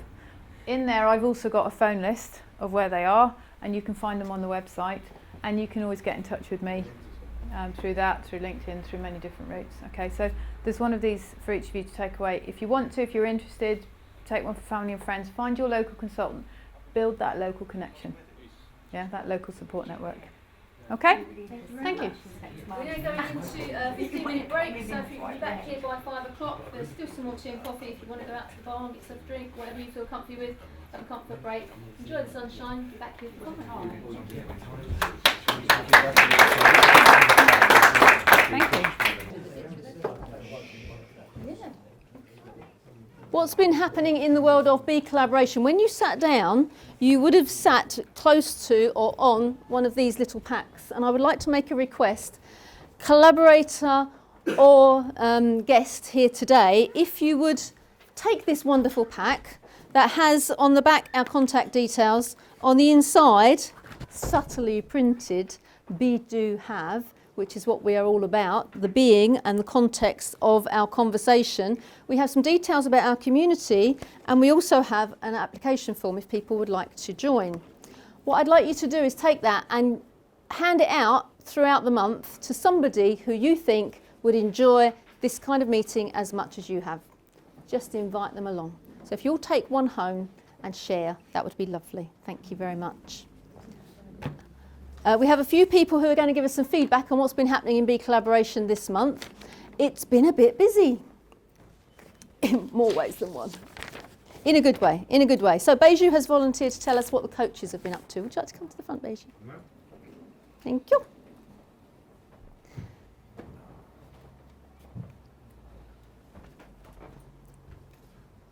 You ask me or Q&A? Or? You want to explain Okay. the whole concept of what we're up to? So under BeColl, there's various groups, and one of the groups is the coaches group. So there's a lot of coaches within BeColl, but from the context of what we do have, we are looking to create a different proposition for businesses out there. And one of the things we talked about is it's very easy to create interventions in terms of what they need to be doing and what they want to have. From the context of what we do have, who are they being as an organisation, and are they ready for what the future holds? Not only in terms of social media, but in terms of how people see businesses. So we've come up with a concept called Be 2020 Ready. Now, is a company 2020 ready in terms of their people skills, their organisation, social media, tech innovation? You know, there's a phrase called Internet of Things that some people may know about. If you Google it, it's about how everything is going to be connected to everything else eventually, not only to the home but in business. So myself, Can, Jill, we've got Mark Constable, Scott's part of it as well, we've got Glenn, Jim Jordan, a number of coaches we've got together and we're just thrashing out exactly a proposition that we can go to businesses and say, look, you know, where are you now? Where do you want to be? And do you really understand what's needed? You know, there's a concept where you know what you know what you don't know, but you don't know what you don't know. And the B2020 proposition is positioning that. You know, what don't you know that you need to be aware of in order for you to be ready for 2020? And that's what we're bringing together. Thank you. So, Yeah, so thank you. No, that's great. I mean, basically, it's a concept that we're utilising all the people in the room that we possibly can, so that we can leverage our benefit and our offering to a wider community. So, if any accountants or banks or want to put that concept to their clients, then that's something that we're working towards to put some meat on the bone. Cool. Really. Thank you very much, Beju. Quick round of applause. Thank you very much. And Scott has got a request for some help. Do you want to give us a shout, Scott? Oh no, sorry. Get the begging bowl out. Stick a bit of carpet in my jacket on. Oh, you talked earlier what my day job is. For me, BeCol is a reason why it's come to my life now. It's because it's a big vision I had. Over the last 2.5, 3 years, I've been studying small business owners and small businesses and micro businesses particularly. I've actually been studying why they fail. And there's a lot of you said, didn't you, go networking. You see that a lot of people drop off networking or something, and then they're everywhere for some reason. Every meeting you go to, you see them, and there's in spits and spats. And there was a real common theme when I sort of kind of been studying this over the last 2.5 years. I should write a book about it, really, but there's a common theme is the summer holidays and then the new year. Yeah. And one of the big things is the summer holidays seems to be a lot of time where they all lose traction, and because we go on holiday, they relax, or they've got kids, and then they're, they're not at school. So all the people, and like me, I've got very, very strict about my work-life balance. But we sort of the kids, between sort of at 8:30 and 3 o'clock, but then I'm normally back home after 3 o'clock. But but a lot of obviously, and I know it's more difficult for the females that look after the kids and stuff like that, with the husbands all at work. But they just lose traction, the businesses. And then what happens is they get into September, the kids go to school, and they think, oh, I'll get back into that, I'll try that. Then someone comes up with an idea, they see an Arbonne consultant forever, and then, oh, I'll try that because I just want to earn some money now. And then they go, well, I'll wait to the new year, and that's the biggest one to go, because this year's going to be my year. And the cycle starts again. Yeah. So I wanted to do something that impacts that, really, that stops that cycle for as many people as I can. I feel I do it with my clients individually, but I can only work with 10 or 12 at one given time. So I wanted a vision about what I can do that's not driven by how much money, because I don't think it will make any money, so it's not about that. How to impact that, to make these sort of a lot of businesses, a lot of people that are really good at what they do, but just take that a little bit, that bit about being a genius, finding a genius, but then a little bit, I suppose, I want to come into the bit where, how do they then actually put it into practice in the end, rather losing traction, going, oh, I did have a good idea, but I'm not really found myself. So how I tackled that is I want to do, I'm going to do, on the 8th of September, a yearly event called the Motivate and Inspire event. And that's what it's going to be aimed at. It's going to be aimed at just people, small businesses, even bigger businesses owners that just lost that bit of traction, and have an event where they can just be motivated and inspired. We're going to have 7 speakers that are all going to be told, we've got 3 on board already, but all going to be told they can't sell on the day. I go to a lot of events where it's a sales fest. I do a lot of events that are sales fest as well. I go to a lot of Dan Bradbury's and Nick James, I know anyone knows them, and it's all selling. It's going to be very strict around the speakers. I want them to buy into the vision, because the more small businesses that do become a little bit bigger help us all, because they all want our services, and that goes round. So how can we support you? Well, that's the vision, and the vision is to make it really big, that in 10 years' time we hold it at the O2. Yep, so I need 3 parts of help, really. One is about when I've got the website up, which should be up next week, is sharing it, really. I want to keep the ticket price really low, so it's £20 for people to come for the ticket, and that's it. I'm going to need speakers, and that's kind of where I think BeCollaboration helped me, because we have one of the people that have got the same vision, So I would love the other 4 slots I've got to come from the collaborators. I really would. Because if you bought into this vision, I think you'll buy into that vision as well, that hand in hand. So hopefully Sam might be able to talk to you guys about doing it in conjunction with BeCollaboration as well. Yeah, definitely. And I suppose the third one really is about, at some point, going to need sponsorship for it really. So if anyone knows that wants to, companies that want to sponsor an event like that, then get in touch. Because at the end of the day, if I can raise about £3 for the sponsorship, then we can keep the ticket price right down. Every collaborator will get a free ticket. Ooh, so thank you. That's part of it. You've got to share. So we really want just help really getting the message out there, because we want to. Where are you going to have it?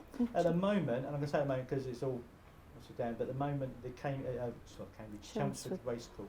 Oh, okay, nice. At the moment, but having said that, I'm going there next week to see the venue and all that to make a final decision. Because I want it to be, it might be 100 people, it hopefully will be 500 people, and that's the. Is it weekday or weekend? It's going to be Tuesday, so it's always going to be the second Tuesday after the kids go back to school. And that's going to be it forever. Depends so which school though. well, that's like a week after, so not the same week. Yeah. So they've got basically the kids go back either the Monday, Tuesday, Wednesday, whenever they do, or like mine, they all seem to go back on different days. And then they the next week after they've had the weekend, it's like, well, thank God the kids are back at school. Then they have that sort of that Monday morning. Right, what do I do with myself now? That is there to motivate and inspire them. Thank you very much. And that's the help I need, really, just sharing it out there, and hopefully BeCollaboration have a chat with you guys about maybe getting involved with it and making it a regular yearly event. Wonderful. Brilliant. Thank you very much, Scott. Cheers. Does anyone have a Mercedes 4x4 outside in the front? No. Okay. Week, hang on, where are we? It's Friday. Last Friday, wasn't it? We were at the orientation. We had a BeCollaboration orientation. That went quick, didn't it? Just like that. And we had a few new members that were at the orientation, and Daryl's going to give us his little feedback of what he thought of the actual meeting. Thank you. I haven't primed him on what to say, honest. No, you haven't said anything. You're not asking me questions. No. I just want your impression of, what did you think, and was it worth going? And we know that Scott thought it was worth his money. From my point of view, is that I joined BeCollaboration at the end of February, and I think I've said earlier on during the meeting in terms of people join BeCollaboration, but they don't really know quite why. They've got a feeling as to they want to be there. So that's exactly why I joined, and then we went along to the orientation day, and I didn't have a clue as to what it was going to be about, what was going to get out of it, what was going to give into there or otherwise. It was a really, really good event, and I'll tell you why. Who here's been to an orientation day? Okay, so that means half the people haven't. So the half the people who haven't, it's really important that you get along.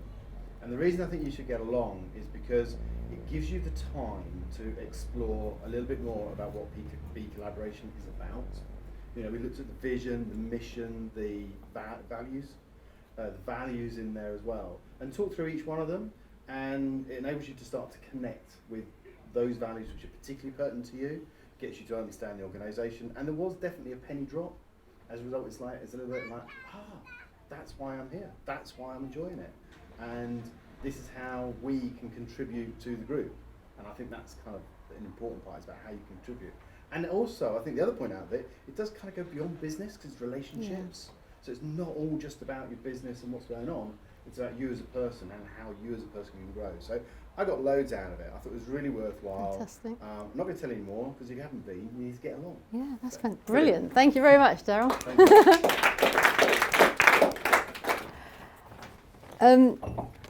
Oops. Yeah, thank you. And if you've been to an orientation and you would like to go again, or you've been to an orientation and you're thinking, I still didn't really get it, please, you are welcome to go to anyone. We usually have one or two general collaborators turn up to explain what they think about it so far. Debbie was there, Beiju was there. So, if you fancy coming along another time just to get to know the new collaborators that are coming on board, you're always welcome. Jackie has got an invitation for us. Would you like to? It's not for tonight, it's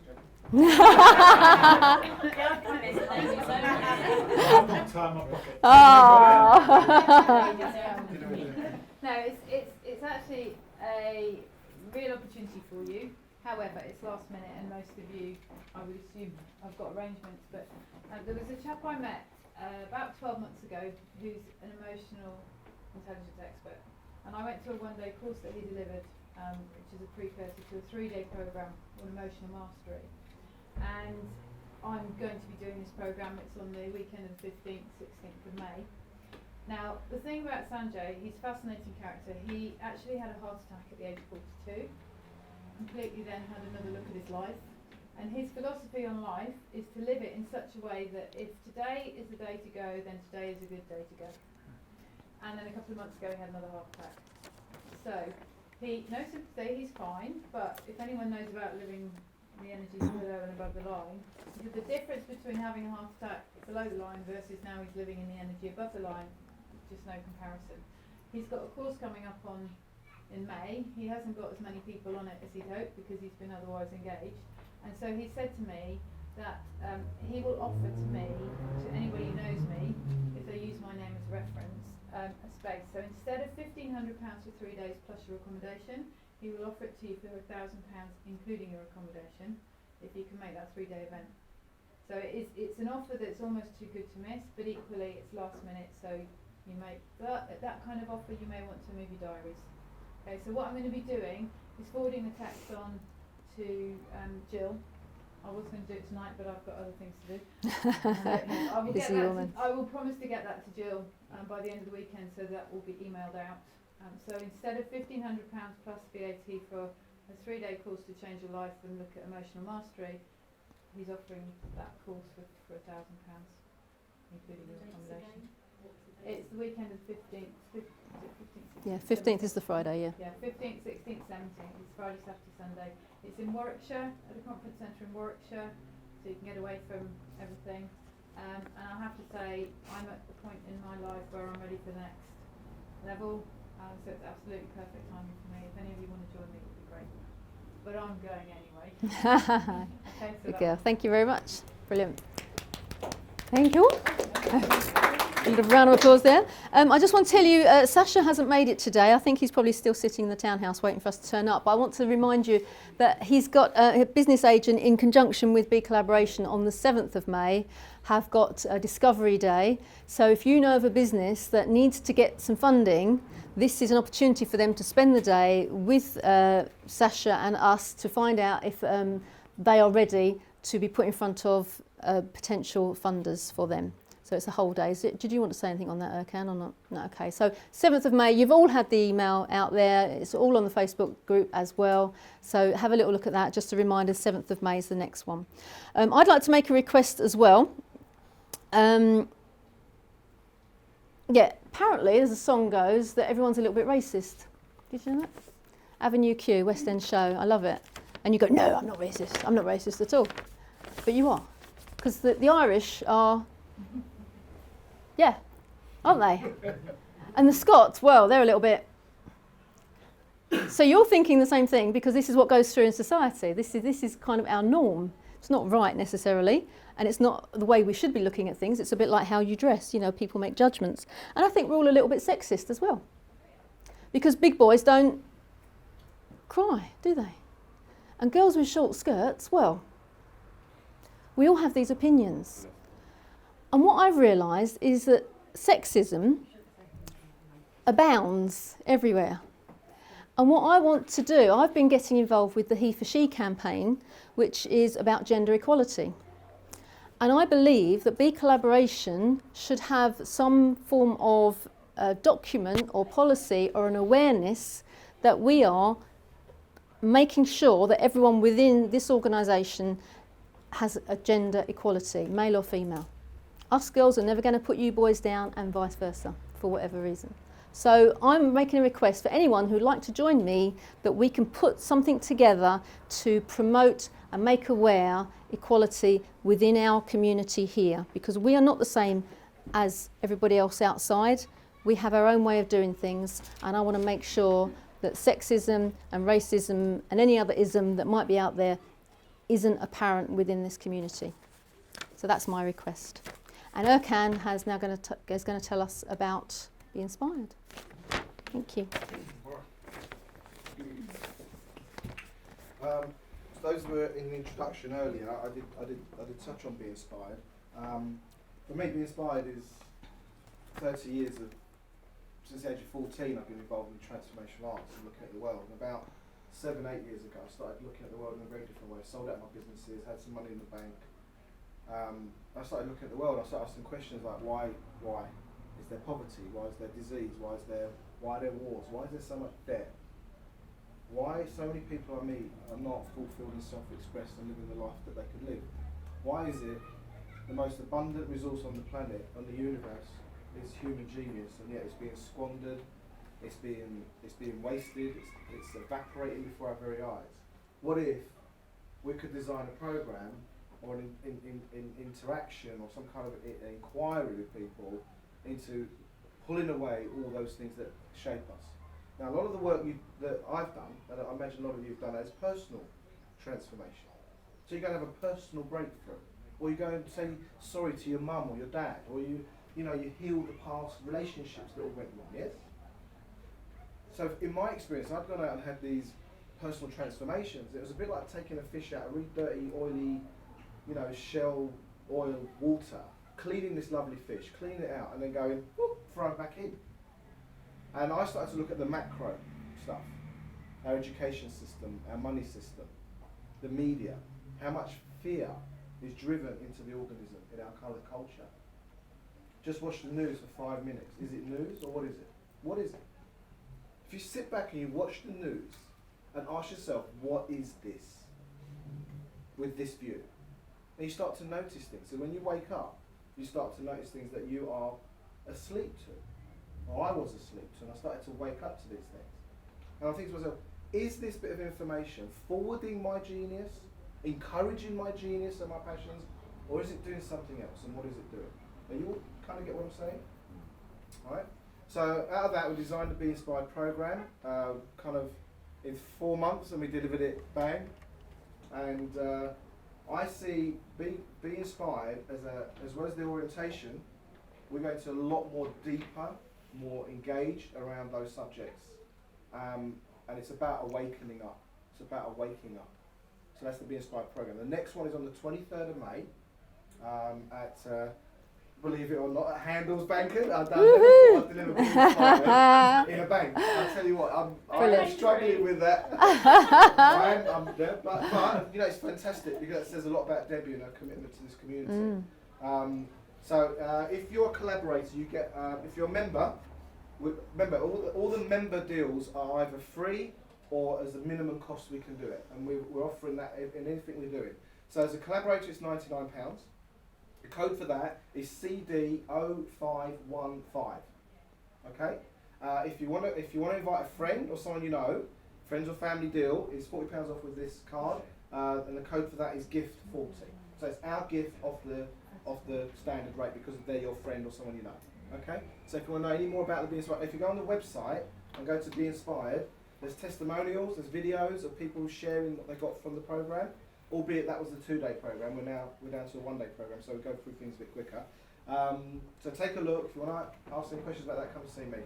Lovely, thank you, Jill. Thank you. Do you want to talk about the website, or do you want me to do that? I can talk about it if you like. You've got 1 minute. 1 minute. Otherwise, you're cutting into your own time. That's all. The website. When we first threw up the website originally, it was kind of just get it up because I've got a card now. We wanted someone, if they went to the website to find something. And it was supposed to be very, very temporary.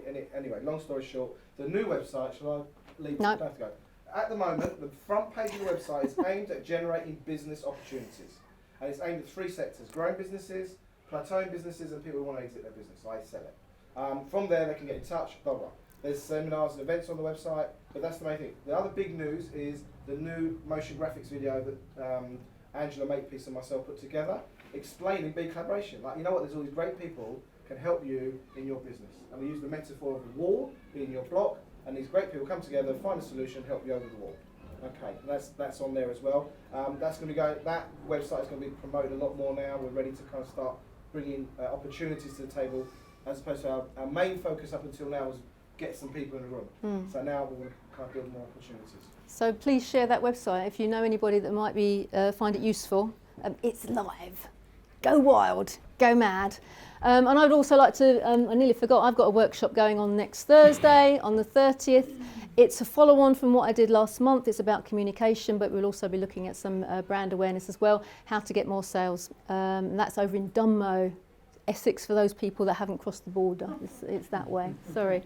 But yeah, and again, collaborators get a discount off of that. So you put in the discount code, which is IMA BeColl 2015. And that gets you 20 quid off. It's only £69 to start with. Or if you bring a friend, you get in for nothing. Can't say fairer than that. Okay. This is the half-hour slot, which is going to be squished for time, but half an hour slot for Erkan to tell us a little bit of his genius. Part of BeCollaboration, this is a quote that I'm going to come back to again and again because I do love it so much. The power of getting to know one another is so immense, eclipsed only by first getting to know ourselves. And part of what Erkan does in this half-hour slot is help us to collaborate ourselves slightly and think about how we feel about things, how we see things, how we should be seeing things, how we do see things, and why we should change and how we should change, could we change.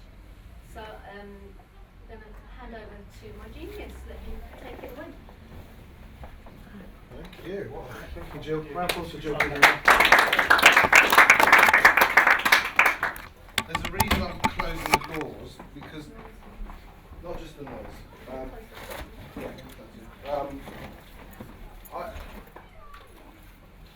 I've got to say, taking on creating really earth-shattering content does take its toll. I mean, when I say take its toll, it's like, you know, how do you keep drawing on something? You know, I talk about our genius as the most abundant resource on the planet, but it does take something to get it, you know? Do you get what I mean? It doesn't come easy always. And this is going to be slightly different to anything I've done before. So I want you to trust me and go with it. Would you be willing to do that? Yeah? Okay. You sure? Okay, right, so let me just pull this. Not trust you, Well, I don't know, because I'm feeling a little bit nervous about this, and we'll see how it goes. So, and it was really. I've been reading a book by a guy called Charles Handy. Anyone heard of Charles Handy? If you haven't, look him up. He's got a book called Second Wave that's out now, and. This guy's 80, maybe a bit older, was part of Shell. I mean, I just love his tone. I love what he's saying. And I've been looking at my life and the life of the people that come, because I feel I have a duty of care all of a sudden.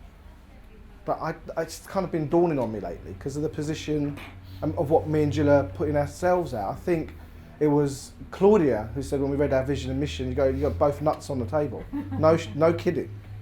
No kidding. And you know what? As much as you can climatise to that, if we're living it to the level that I'm committed, then the comfort of last month doesn't buy you anything this month. Do you know what I mean? You know, when you get that biggest client you ever got, you're still nervous, right? Will they trust you? Will they follow through? Will they get involved with you? What's my life about? How can I keep delivering that? And you know, I don't want to go into too much detail, but we've had a death in our community recently, and I think that's a very sobering time. No matter what you think about there, is it transition? Is it the next life? Is it the end of everything? I don't know. I mean, you know, how do we square? Square that circle, right? And BeCollaboration is a deep conversation. So with that, not much further ado, is, you know, Helen Keller said it. You know, life is either a daring adventure or it's nothing. And I don't want to be around people that are living a nothing life. I want to live around people that are putting it all out. They're putting themselves at risk. They're trying new things. Does it work? Doesn't it work? Who cares? Just move on, go to the next thing. You know, and I'm really passionate about that. I want to give people that opportunity to try something here you wouldn't dare do anywhere else. Jerry, Chris, Jazz, I'm talking to you. I'm not talking to an audience, I'm talking to you. How could your engagement and involvement with this community allow you to start pushing your boundaries? A bit like a balloon that hasn't fulfilled its full, what do they call it when you inflate? Who here actually feels they've really inflated their balloon all the way? Come on, really? You haven't even got going yet, most of us, and we're already like mid-40s, some of us. Apparently I'm late 40s. Harsh crowd, my family. So this notion of daring adventure, and I was looking for all these kind of life quotes. I was doing some research, and I found this life quote, you know, if you're depressed, you're living in the past. Is it true? I don't know, right? But if you're depressed, you're probably thinking about something past, gone, regret. Who wants to be on their deathbed with regrets? You? All the things you could have, would have, if I'd have only, if there were the right people around me, if I'd have trusted myself, if others believed in me, whatever your reason is. How about if you're anxious, you're living in the future? Now, I believe actually if you're excited and empowered, you're living in the future, right? But that's me. What about if you're at peace and you're just in the present? Right now, right here, in this room, in your body, sitting in that chair, engaging in this information, this idea. Nowhere to go, nowhere to be, apart from just be. Anyone know what these numbers are? Bingo. And you've got a better chance than most because you're a woman. 89, men 85. They get 4 years on us. Who says we're equal? I wouldn't mind equal. Yeah, and I don't know what that means for you sitting in your chair. How many more years are you sitting there doing the maths? And that's average, right? You might not make it. You might not make that, let alone go beyond that. And who knows what state we're in at 85 or 89 by the time we get there. Ends up more than halfway through, isn't it? Yeah. As long as you've got time. Now the thing is about context and consciousness. And the thing that if you go and look a bit about what David Hewell is saying, a lot of other people are saying it, is consciousness expands at a far faster rate than technology and material. You can have an epiphany and a breakthrough in an instant and everything looks different. Yes? Have you had that? Light bulb moment? Why do you think we use light bulbs everywhere in BeColl? Because when that light bulb goes on, the world looks different. And context is going to accelerate the rate of consciousness in the human species, and it already is. Because with the stuff we're saying, people are going, I like it, it makes sense. People are turning up and already going, yep, I get that, I'm in. How many people did that with BeColl? And they didn't even know why they said it. And we're saying, I remember last Collaborators meeting, we talked about levels of consciousness. Do you remember the spiral dynamics? Don't worry about that so much. But more and more people are kind of going, you know what? I get something, but I'm not quite sure. And the thing with emerging consciousness, it's emerging. Jill and I are clear, we don't know what we're doing. Did you think we knew what we were doing? We haven't got a clue. You probably know more than we do about this. I'll take this, get off. But that's not about being, that's about doing. How often do we hesitate? Do we withdraw? Do we hold back? Because of some sense of, I don't know what to do. But what about who to be? You know, there's people in this room, I don't even have to look at them, I can feel their energy. Jazz's smile and his laugh, I love it. I only met him twice, third time. Nick's, I don't know what to say at Nick. You know, Nick, who here knows Nick? What do you get about Nick? He's just like, I just love him. Steady, reliable. He's just like, you know what? and you know, and he's late. That's the first time ever. No, you know, that's how you make a reputation, bud. So this, within this time frame, what's it going to be about, guys? You know, I put out a shout. Oh yeah, by the way, I want a shout. I want to build a really great team around Be Inspired. Volunteers, helpers, partners in it, whatever your level of engagement with it. How do we bring that out? So if you're interested in that, come and see me. I'm really up for taking that to another level. It's been a bit of a hobby up until now, but I want to make it a real cornerstone of attracting people to this community. Now, this is the risky bit. Anyone heard of Osho? We can't have group sex. Sorry. Yeah.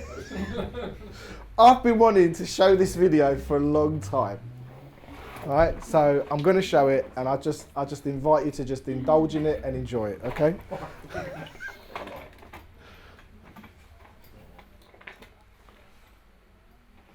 Just be with it.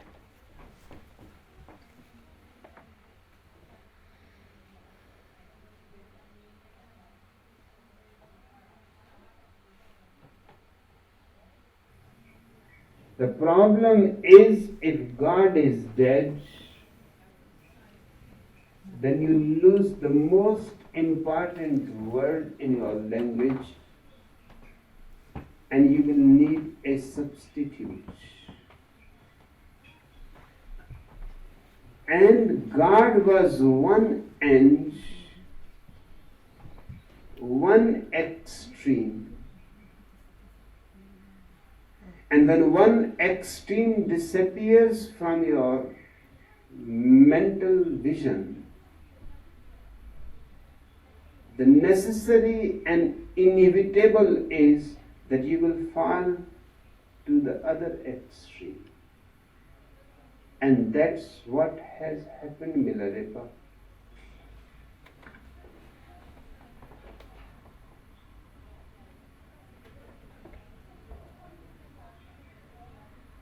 Instead of God,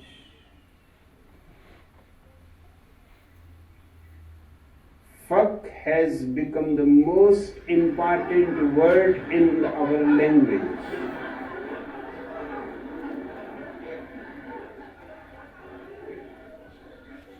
Even if Friedrich Nietzsche comes back, he will be surprised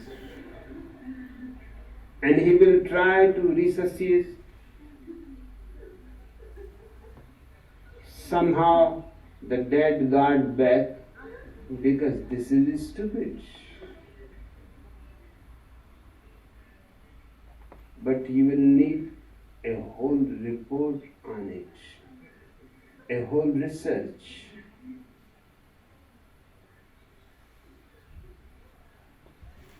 One of the most interesting words in the English language today is the word fuck. It is a magical word. Just by its sound, it can describe pain, pleasure, hate, and love. In language, it falls into many grammatical categories. It can be used as a verb, both transitive. John fucked Mary,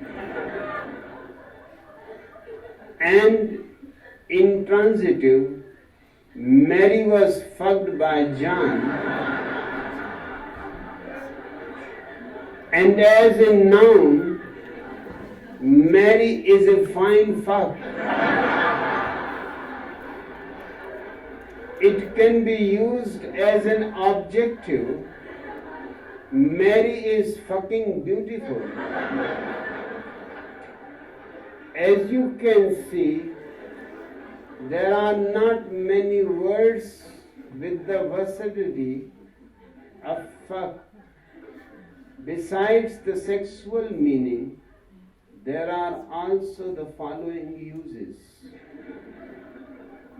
Ignorance, fucked if I know.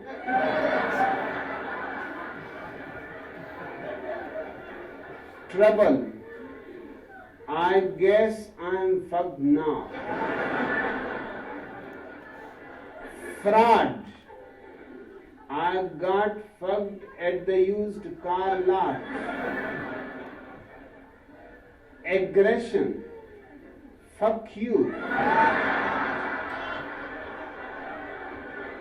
Displeasure, what the fuck is going on here? Difficulty, I can't understand this fucking job. Incompetence, he is a fuck off.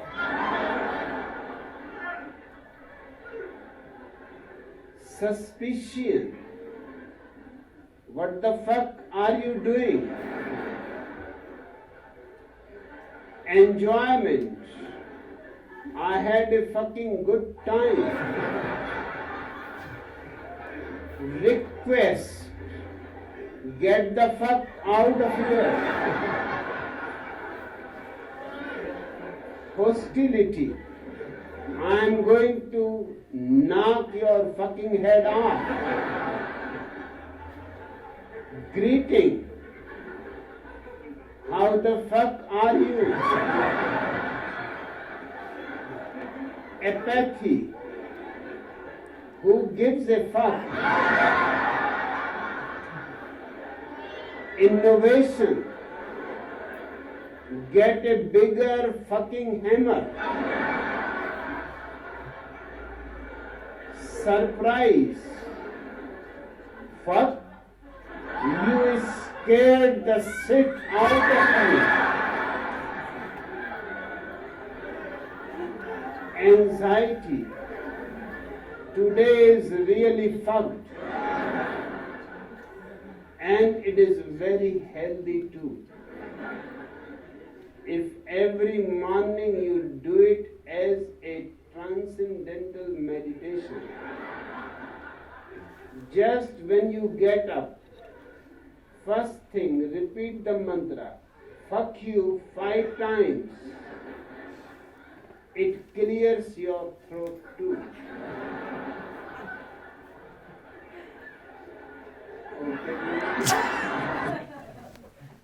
I know that was really risky. But how climatized can we get to a word like that? Right? If you put that word up in front of your work area, it'll become far more a use of your language. Do you know that? If you don't believe me, print the word up and put it at your work area and see it every day. It becomes part of your work. It becomes part of your language. Now imagine what he's done with that, what we can do with Genius. I know this is a real roundabout way of going. You're a roundabout kind of guy. But it felt right, and I trust you. So I want you to sit with your thoughts. Sorry, one thing. Yeah. He was a fucking genius. He is. He is a genius. This guy, if you don't know who he is, go look him up. I think what he did there was just incredible, and I've wanted to share it for a long time. But go look him up and see the things. Who's familiar with him? No? Yeah? But I want you to sit with your thoughts for a second. Let all that go, right? I want you to sit with your thoughts, and I want you to just... We've been talking about genius, we've been talking about what our life purpose is, and I just want you to just relax. Close your eyes if you want. Relax, let the day go. Think about all the things we've discussed today, the journey. Just be here now, okay? I just want you to just be. And just relax.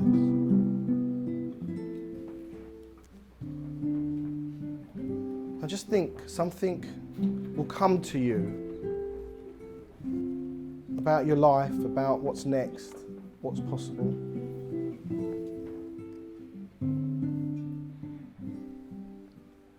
Breathe. Notice your breathing.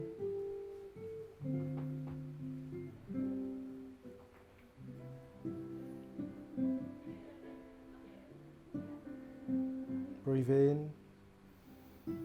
Feel those lungs. Exhale.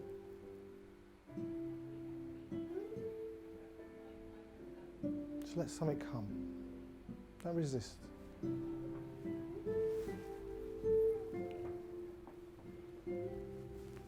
We've given you a lot to think about today.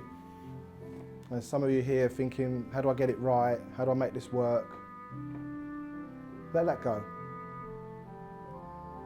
Just let something come to you. Whatever's there now, just let that go. Let the next thought go. Notice how reasonable you can be. How you let yourself off when you say you really want something. And then it's like, who said that? Was that me? I thought someone else said it. Just feel yourself in your chair, in your body. Feel the limits of your body. Expand out of your body a bit and just start getting those. You can feel the person next to you. You can feel the room maybe. Now take the lens further out. Let's say we're looking at Hertford from a plane. We're looking down. And then zoom out a little bit further. And you start seeing the country. sea line, the shore. Just get that, take that in, just breathe that in. And zoom out further, and now you can see some of Europe. You know what it looks like. Just zoom out a bit further. Now you can start seeing the curvature. Just zoom out a bit further, and you can see the planet in its entirety. That's our home. Everyone we've ever known lived and died on that planet.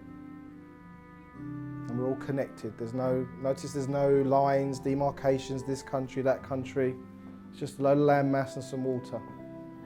Some trees and some resources. That's our planet.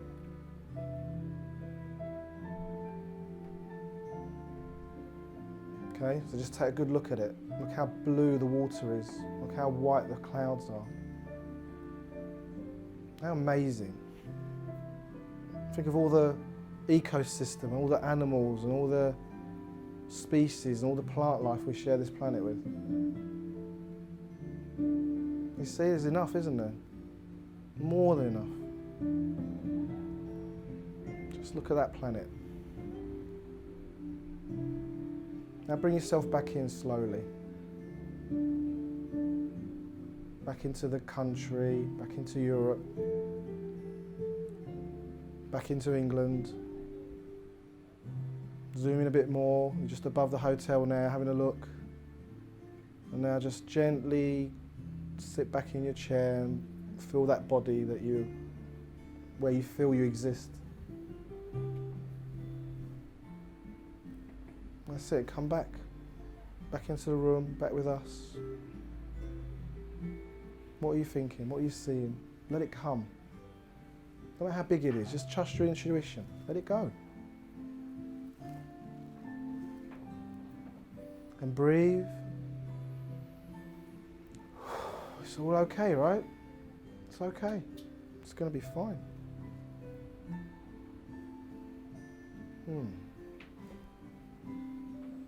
That's it. Now open your eyes. Come back in the room. And slowly shift a little bit. That's it. Back in the room. So, anything to report, folks? The image is a bit off-putting. Hmm? The image is a bit off-putting. Well, we say that is a symbol of collaboration. Like, you know, when the egg meets the sperm and stuff starts to happen off the back of it. How often do those moments, if you can find a better visualization of it, I'm up for it. But, you know, if you think about it, the whole reason you're here is because that happened. And nature just takes over and it just happened. And one without the other doesn't produce anything, ever. So, what are we getting, guys? Anybody had a blinding flash of the obvious? Something come up? Well, we're all connected, obviously. Yeah. Connection. No, I know you know that already, right? I know, but you feel it when you're doing that yeah, exercise. yeah. Anyone else? Kind of connects to the space I'm in at the minute, which is about where I go personally next with my role at House Colour.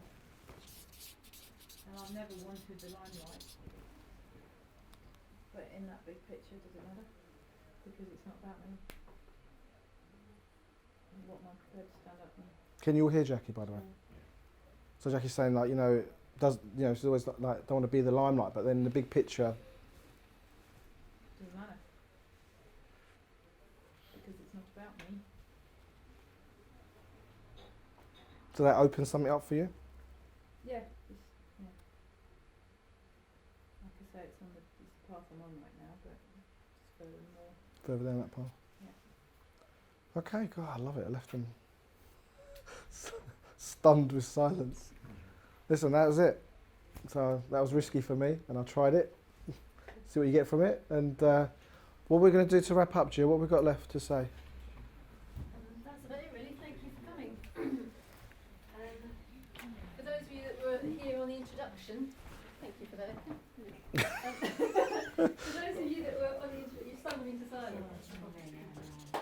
Yeah, if you're on the introduction, I'll give you a buzz in the week and just have a chat if you've got any questions that come up. We'll have a conversation about it. But if you're interested in getting in touch with us sooner, then obviously give me a buzz on Monday, and I'm in the office all day. Good to see you. Our next month collaborators meeting, just to whet your appetite, Naresh Haldapour of Allen's accountancy firm has agreed to present to us. And as you probably know, we refer to him as our inspired accountant because he's been working with Ercan for quite some time. So he's not your average high green personality. He's a different, and he's going to be looking at the election and how that's impacted us within our businesses, what we need to be aware of. So please bring people along that you think might be interested to come and hear that as well. It's going to be a brilliant presentation. We have a Facebook page. If you're a collaborator, you'll be in that group. If you can't get on that group for whatever reason, give me a shout. I know Sarah and I have had a bit of a problem with backwards and forwards. But hopefully if you can find me or Ercan on Facebook and you become friends with us, then we can easily put you onto that Facebook group. There's also a Facebook page. If you're not a collaborator, you can find out more that's going on. You get lots of different bits and pieces that come out, different collaborators post on there, inspirational things, thoughtful things, things for your business, things that we think are going to be necessary for you guys to know. We also have our Twitter account, which is @TeamBeColl. We have a Be Inspired Twitter account, which is also @TeamBeColl. Is it? One's got one L and one's got two. So work out which is which. Go find us. One's a blue bee and one's a red bee. You'll find us there. Obviously, Ercan and I @Tiny and @Ercan Alley. So follow us. And we do have a LinkedIn group, but we're not very vocal on that at the moment. So No, if LinkedIn. anybody wants to kind of nail that one for Yeah, us. LinkedIn, we're working on that. You lot look really funny, I'll tell you. It's like, everyone's like, oh my God, I can't believe what just happened. Listen, chill, go with the flow, it's all good, right? Yeah, we'll kill him later. That's really good, It's actually. fine, no? Did it? Yeah, no, really, it's a good one. What, the guy with the guru or the bit after? Yeah. Well, I don't know. I feel like they're in shock, you know that. You're in shock. Yeah. I'll tell you what's healthy for me is, I mean, particularly, this is the first week of term for me, so it's manic, because I've got my own catch up, I've got the kids to say, and to just stop is a gift. Just for 2 minutes. And yet you've been, yeah, absolutely. Just because I've been full on. I've been full on for 6 days, 7 days. Listen, if something drops later on, a penny out of this last bit, or feed it back. Let us know what occurred. And I'm just thinking like this. If we can be that climatised to certain words, imagine how much more empowering it is to be climatised to our sense of genius. And one of the things that I did to climatise myself to that word is I got my family to just keep calling me a genius. Even Jill saying we're going to bring on our resident genius. Part of me still goes, but actually you can get comfortable with it, and the more comfortable you can be with your greatness. Hey man, if you relate to yourself like that, and you can relate to Sarah like that, you can relate to Janine like that, you can relate to Nick like that, then what can't we achieve? We can achieve anything. Okay, just very quickly, a few years ago I went to a dinner, 8 people there were Swiss bankers and people from Monaco and so on, and the woman was hosting it, she introduced me as her Mac genius, and these other guys were then put their noses out of joint. And the whole night long they were saying, "So genius, tell me about it," and in a derogatory way. Yeah. And it's just the word, right? And look how much emotion gets caught up in these words, So listen, I just want you to just be with it, work it out. I don't know. Maybe it goes nowhere. Maybe you'll have. I think it was a brilliant way of looking at that problem about conditioning, okay? Because that's what it is. But all I have to be honest, all I could think about was poor Osho and what happened to him and how terrible it was. and he, he looked so beautiful there, but he was so, manipulated by the people around him that he actually got destroyed by it in the end, and that was a terrible thing. But so I had trouble leaving the planet then when I, Yeah. So but it was very powerful to see him there. Yeah. I mean, I'm not an expert on Osho, but I've known that clip for a long time, and I've been wanting to share it for a long time. I've been wanting to talk about genius, and sometimes you say genius and people have that emotive response to it, and it's just the word. It's just the word. Who are you not to shine? Who are you not to be great? Who are we? Why can't we have that? I'm standing for it. Nikki's standing for it. Beiju's standing for it. Claudia's definitely standing for it. And when we kind of get collective about it, you know, things start to happen. Hence, inspiring collective action. Can you see how it all makes sense, Jazz? We did think it through. We do know a bit about what we're doing. But listen, I humbly thank you for being here. You know, Jill is going to give out these. So like we say, we don't ask anyone to join BeCollaboration, but we do want to know if you want to join or if you've got any questions, right? So, and this is a way for us to gauge where you're at, what's next. So Jill and I, if we're thinking about, you know, Chris, or we're thinking about Sarah, or whoever it is, that form, that, you know, gives us a chance to know where they're at and what they need and what their journey is. So we've got 3 minutes. Anybody else want to share to complete our collaborators meeting, our April meeting? Any of our guests? Have we freaked you out enough? Nightmares tonight? Do you want to, you know, from your chair, from up here, whatever. This is home. Whatever you want to say, you know. You're crazy. I can't wait to get out of here. Leave me alone. It's been an experience.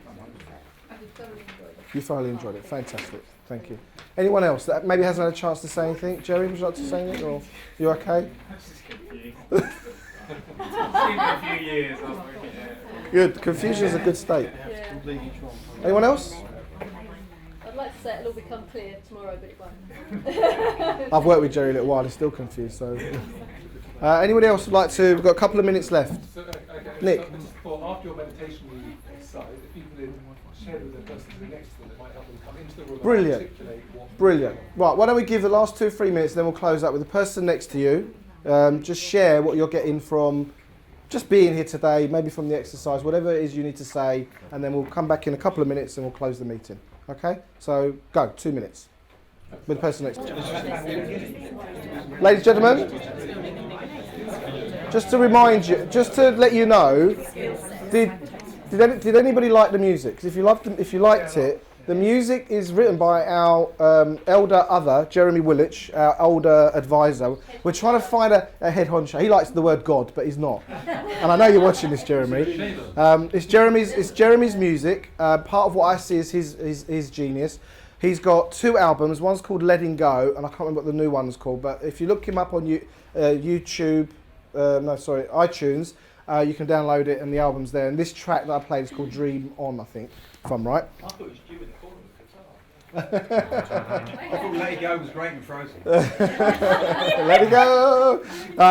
So listen, I mean, both Jill and I are really chuffed you're all here. What do you think of the new venue? You like it? You know, the garden. So look, this part of the evening now is really about getting into the bar, ordering some food if you want to eat, and developing the conversation. So we've spoken to you guys and presented loads of ideas. It's a chance to churn it, swap ideas, swap numbers, cards. I know someone said to me earlier on, I think it was, you know, Chris was saying, yeah, but you know, swapping cards. You can do that, it's not a problem. It's just that's not where we start. Yeah, no. So go there, find out what your favourite colours are, how many kids you have, where your favourite holidays, what inspires you, and have a lovely rest of the evening. And we really thank you for being here. Thank you very much. No, and make sure you give us back those forms so we just kind of keep track of things. Thank you. Iyak Shamla. Namaste.